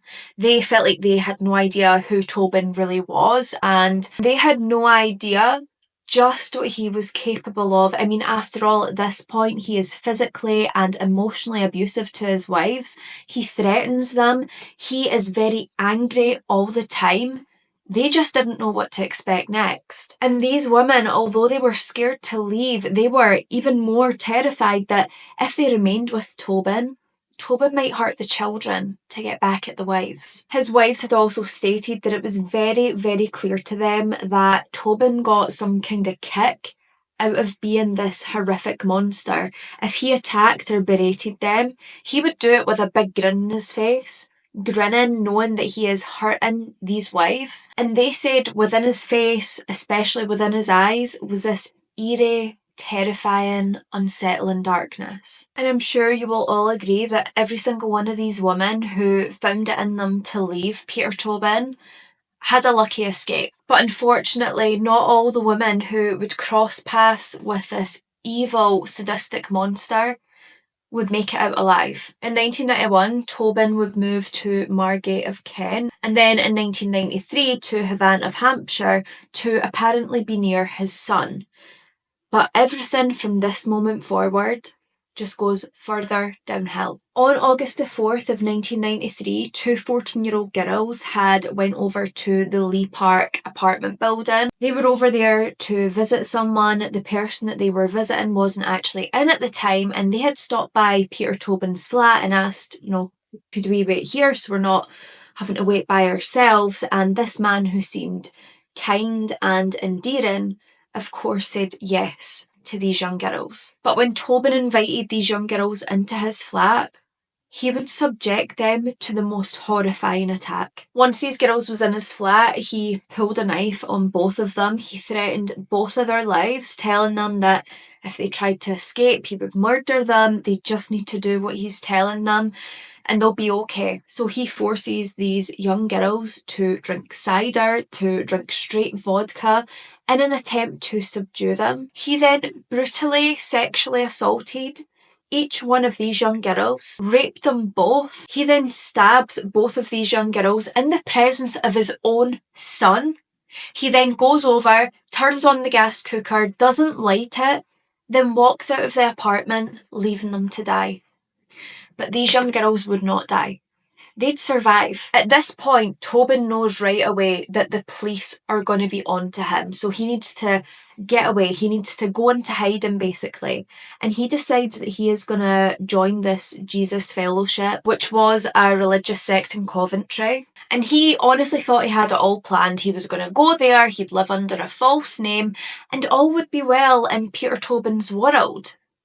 But that's not the case. Unfortunately for Tobin, he would be caught when his blue Austin Metro car was spotted outside the fellowship. On May the 18th of 1994, Tobin, he would enter a guilty plea at the Winchester Crown Court, and this ultimately gave him a 14-year sentence. Now in 2004, at the age of 58, Peter Tobin would be released from prison, returned to Paisley, Renfrewshire of Scotland, and left to live his life. Why is this man getting out of prison after raping and attempting to murder two 14-year-old girls? Where's the justice? And listen, as we know, in most of these cases, someone getting a prison sentence and then getting out of prison, a lot of people expect that prison's going to have changed them, that these people will see the error of their ways and that they'll come out being better people. But let's be honest, there is some people that cannot be rehabilitated, and Peter Tobin was one of them. Because when he got out of prison, he wasn't thinking of playing by the rules, becoming a good guy. He was just thinking of how he could unleash his venom and evil on even more girls without being caught. So, September of 2006, Peter Tobin at this point is going by another alias, because let's be real, who would hire Peter Tobin if he went by his name and they were able to see his criminal record of raping 14-year-old girls and attempting to murder them? He's probably not going to be hired. So he goes under the alias of Pat McLaughlin, and he gets a job as a handyman at St Patrick's Church in Anderston of Glasgow. And this alias really seemed to work for him, because with this alias, Pat McLaughlin's not going to flash up on the violent sex offender register like Peter Tobin would. So he gets to keep his dark, evil secret all to himself. Now, Angelika Kluk, she was a 23-year-old Polish student, and she was staying at the Presbytery of St Patrick's Church. Presbytery of St Patrick's Church. Sorry, that's a hard word. Now, whilst at this church, she would work as a cleaner, and the reason that she had taken on this role was so she could fund her Scandinavian studies at the University of Gdansk. Angelika was described as intelligent, incredibly kind, full of life, and just one of those great people. Angelika had so much passion and so much desire for travel and new experiences. She loved learning about different places and different cultures. And honestly, this is kind of what sent her to Scotland in 2005. She wanted to know about Scotland, meet Scottish people, and so far it had been a really pleasant experience. Angelika would even work alongside the church's handyman, Pat McLaughlin. And Pat McLaughlin, we know he's a creep, but Angelika thought he was this harmless old man. He referred to Angelika as his wee apprentice, which is like a pet name. It's like a term of endearment. But we all know that this will be something so much more sinister than Angelika could ever have imagined or expected. On September the 24th of 2006, Angelika would be left alone with Pat McLaughlin. She was doing her cleaning duties and Pat was doing his handyman duties. And this would be the last time that Angelika would ever be seen alive. Now, horrifyingly, as soon as Tobin realised that there was no one around to witness what would happen between him and Angelika, this is when he would launch a horrific attack upon her. This attack, it wasn't something that was spur of the moment or just happened, like he snapped and attacked her. He had been thinking about this meticulously for the longest time, but it just so happens this was the perfect time for him. So Tobin, he lunges at Angelika. She is an absolute warrior. She is trying to fight this man off. He is brutally beating her, brutally attacking her, but she is not going down without a fight. And honestly, at some points it seemed as though Angelika might be able to get the better of Tobin. And it's almost like he knew this because he knew that he had to grab a weapon. So he grabs a wooden table leg and he bludgeons Angelika with this. Now, once Angelika had been subdued by this evil man, he then bound, gagged and raped her, before then stabbing her in the chest 16 times. Just complete overkill. Now, when Tobin finally comes out of this frenzy that he's been in, this sexual attack that he just couldn't wait to do, he realises, I've done this in my place of work. People will return at any point soon. I need to get rid of Angelika's body and I need to do it quick. Bearing in mind, this man works in a church. A holy space. This is where he works. This is where he's murdered Angelika. And he decides this is where he's going to bury her body. He buries Angelika's body underneath the floorboards near the confessional within this church. Now, once he has finished concealing Angelika's body underneath the floorboards, he quickly realises, I can't stick around. People are going to find out real quick what I've done to this beautiful young girl. He realises his last haul has been yeed and he needs to get away. So immediately, once he cleans up the crime scene, the murder scene, he takes off and he flees to London. Now, he flees to London under the alias of Pat McLaughlin, but once he arrives in London, he would then put himself into a hospital under a different alias. Now, the reason he had put himself into this hospital was because he said he was experiencing chest pains. Fake chest pains, might I add. This man knew that his time was coming, and he was doing absolutely everything in his power to try and avoid capture. After Angelika's disappearance, people noticed right away she was missing. It wasn't like her to not turn up, do her duties, complete her activities for the day. And not only this, but her identification, her wallet, everything had been left behind. Things that she would desperately need if she was going to go anywhere. This was a very reliable, hard-working young woman, and she wouldn't just not turn up for work. This is not what she did. It was not within her vocabulary to miss a day. Another thing that sparked concerns right away was the fact that her sister Anita, she realised very quickly that Angelica must be missing. Something bad has happened. They would be in contact all the time. They'd talk by phone. They'd write letters if they had to. And Anita hadn't heard from her sister. Her knowing that this just isn't like Angelica, she immediately contacts the police and files a missing person report. And I have to say, very quickly after the police have been notified, an investigation would begin, which is something we do not see often enough. We see police who drag their heels, drag their asses along the ground just so they don't have to do a bit of work. Not all of them. Some of them are incredible, some are really amazing, and I do think it is just the minority that don't give a tiny rat's ass. I do believe most of them are good. And in this case, they really came through. So police, they quickly learned that Angelica had last been seen with another worker in the church. This worker was the handyman, Pat McLaughlin.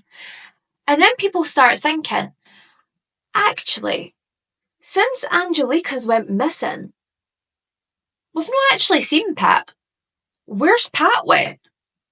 Where did Pat disappear to as well? Have they left together? No, that can't be it. Could it be that Pat harmed Angelica? Well, me and you know that is absolutely the case. Now, police do check around and they are asking people, you know, have you heard from Pat? Has Pat contacted you? And when they say no, police are thinking, why not? Why has Pat not been in contact? What would he have to hide? And also, I'm sorry, but any time I say why not, all I hear in my mind is Judge Judy when she's like, did you contact the police? Why not? Why not?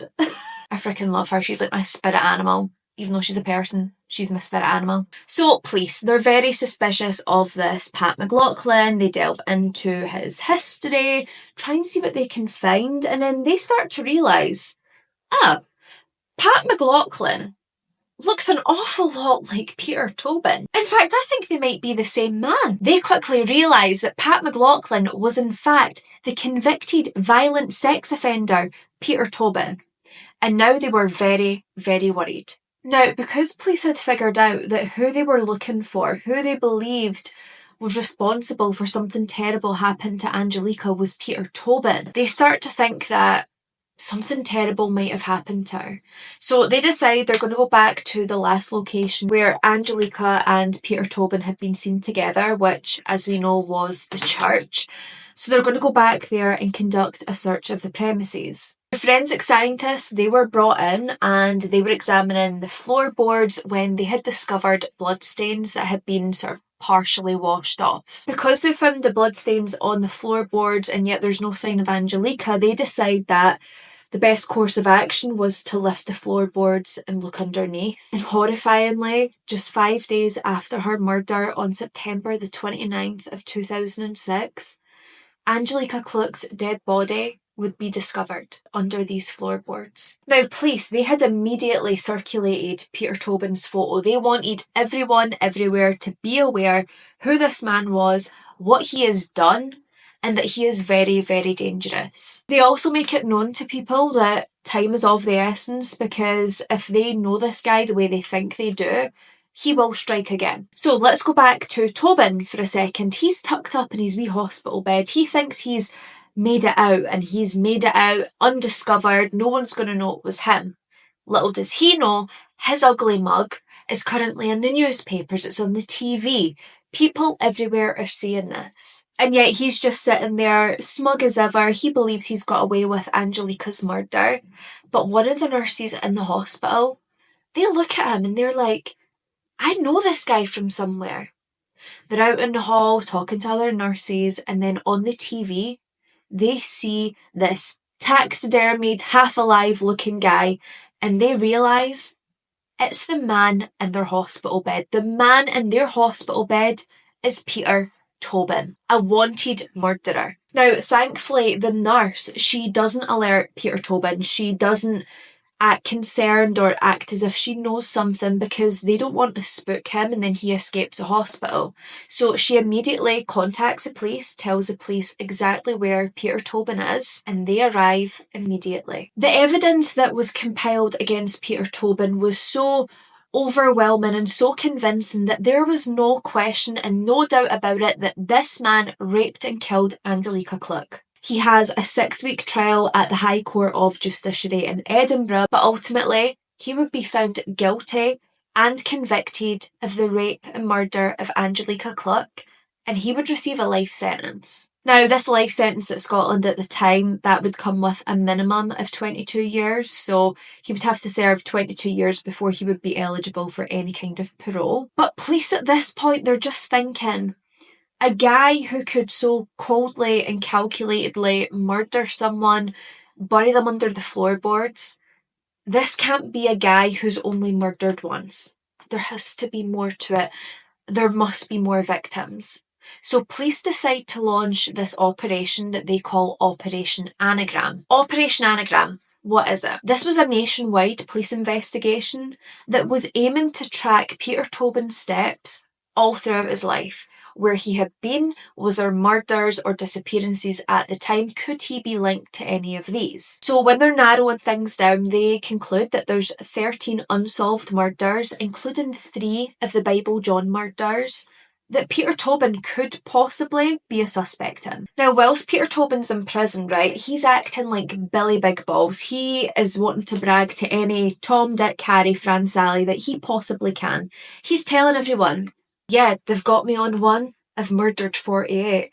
Like, okay, do you want a badge? Honestly, you pathetic loser. And whilst this might just be a cold, calculated, evil murderer trying to show off, the police think, you know what, we believe that he has killed more, so what's the harm in working off that number, working our way down and trying to see who could possibly be linked to this man? Like, they were just so dedicated to finding out the truth and bringing justice to any victims that might remain.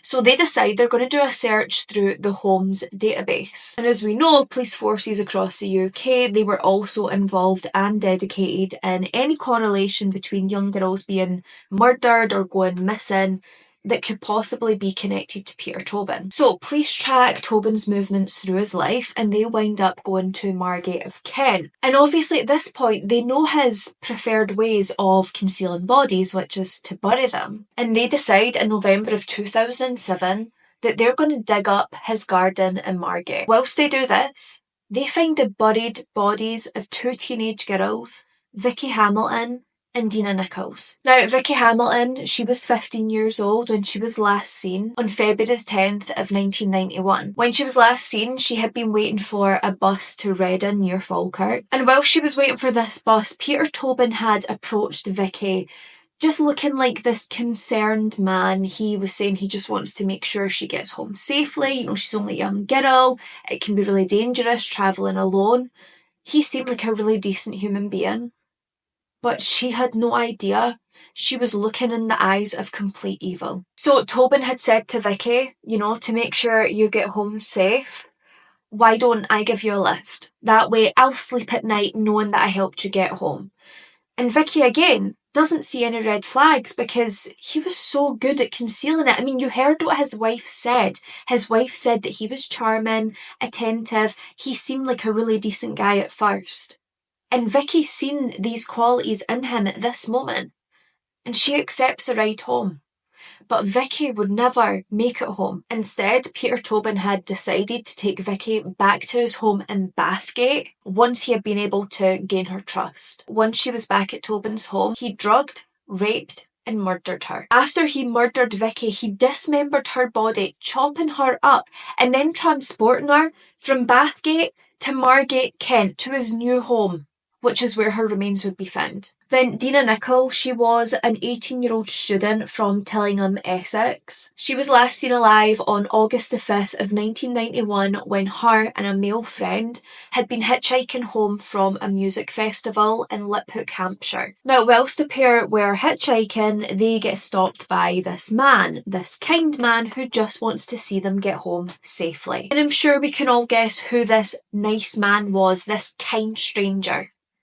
It was Peter Tobin, and the male friend, he was dropped off at junction 8 of the M25, and this was near Reigate, but Dina remained in the vehicle because she was heading home, and she was going to continue alone with Peter Tobin to her location. But as we know, Dina would never be seen again. Because Tobin had taken Dina home to his home in Margate, Kent, he drugged, raped, murdered her and then buried her in his back garden alongside the remains of Vicky Hamilton. Just two young girls, their whole lives ahead of them, that just encountered evil one day. Now, Tobin thinks he's smart. Tobin thinks that he can finesse the system. So to throw her family off the scent, he starts making cash withdrawals from her building society account. Now, he was doing this in Sussex and Hampshire to make it look as though she was moving around. But this only made her family more suspicious because Dina had told her family the money in her bank account was savings for further education or to go travelling one day. She's not travelling from Sussex to Hampshire. That wasn't the dream. That wasn't what she was saving her money on. So Peter Tobin doing this just kept her family on a trail, on a scent. It didn't do what he intended it to. However, because Dina was never found, her body hadn't been found up until this time. Police ultimately had no leads. They had no idea where they could go next. And her case would go cold and unsolved for 16 years. Alongside Vicky Hamilton's. So in November of 2008, Tobin, he would be tried at the High Court of Dundee for Vicky's murder.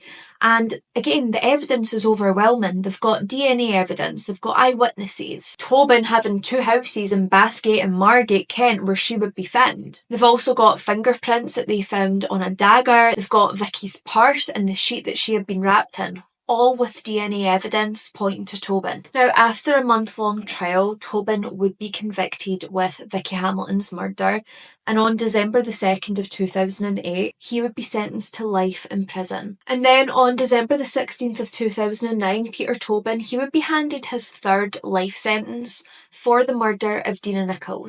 And in this case, the jury, they only took 15 minutes to convict him. Like, the jury heard the case and they just thought, slam dunk. Nothing to think about. Like, let's just sit, have a quick game of Connect 4 and then we'll get back out there. Make it look like we thought about it.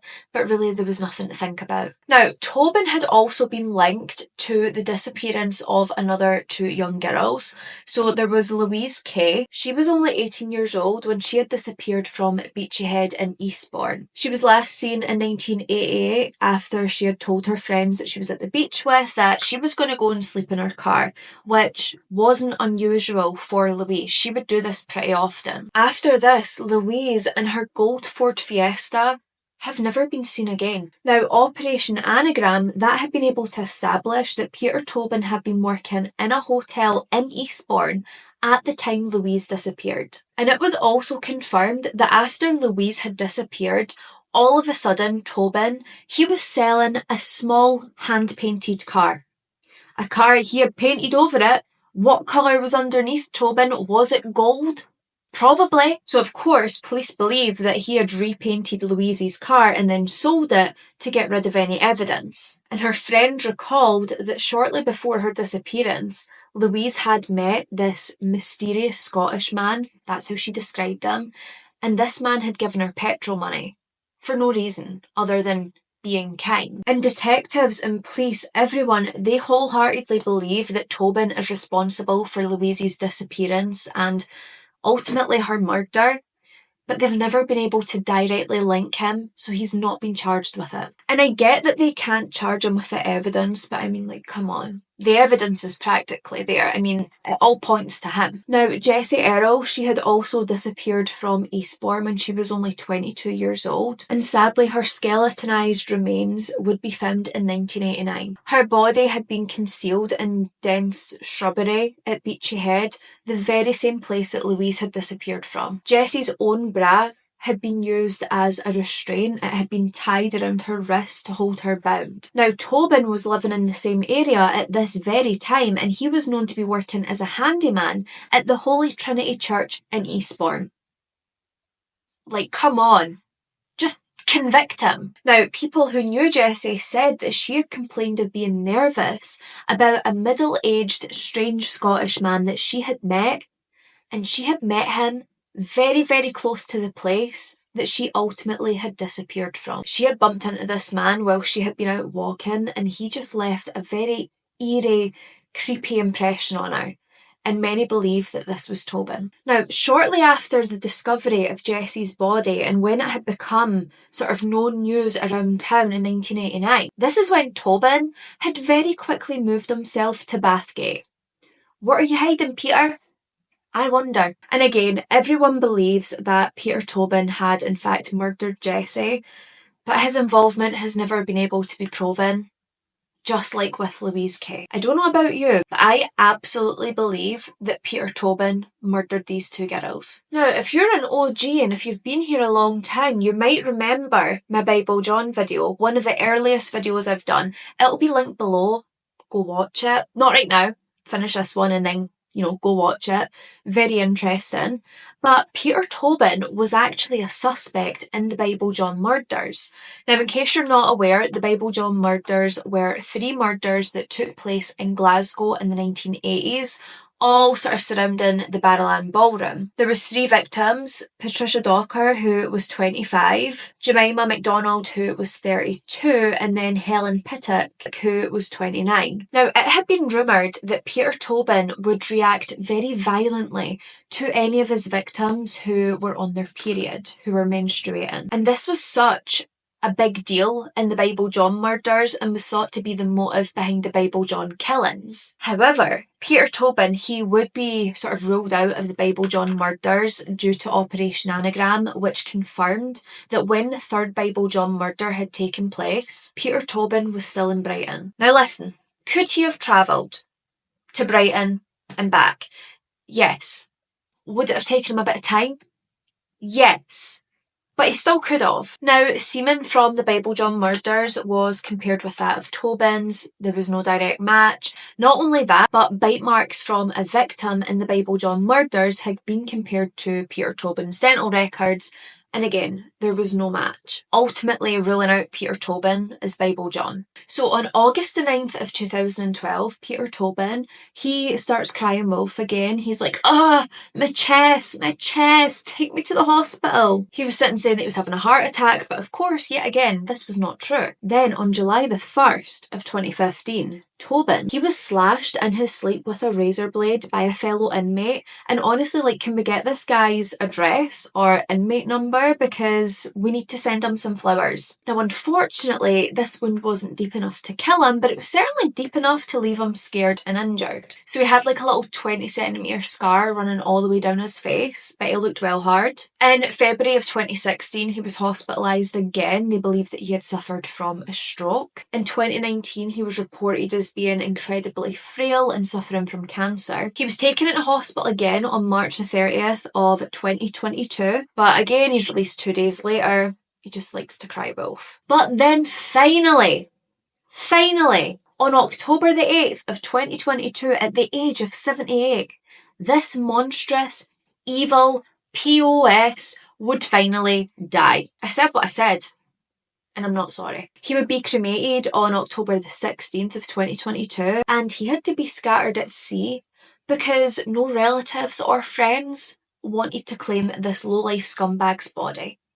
And I don't blame them. I'm right there with you. And honestly, more power to you. But yeah, that was finally the end of him. Ding dong, Peter's dead. We can all safely go to bed. It's just absolutely horrifying, shocking, evil, wicked, cruel, beyond words. And I hope to God that each one of these murderers meet a very horrible end. And that's just my opinion. Now, before I do close out this video today, I want to bring it right back round to the victims, the people who actually matter in this case. I'm going to have their photos up on screen. I am going to include the 2 girls that you know, he wasn't convicted for their murders, but I wholeheartedly believe, and the police wholeheartedly believe, they were victims of Peter Tobin. Remember their faces, remember their names, but remember that these young women were so much more than how they died.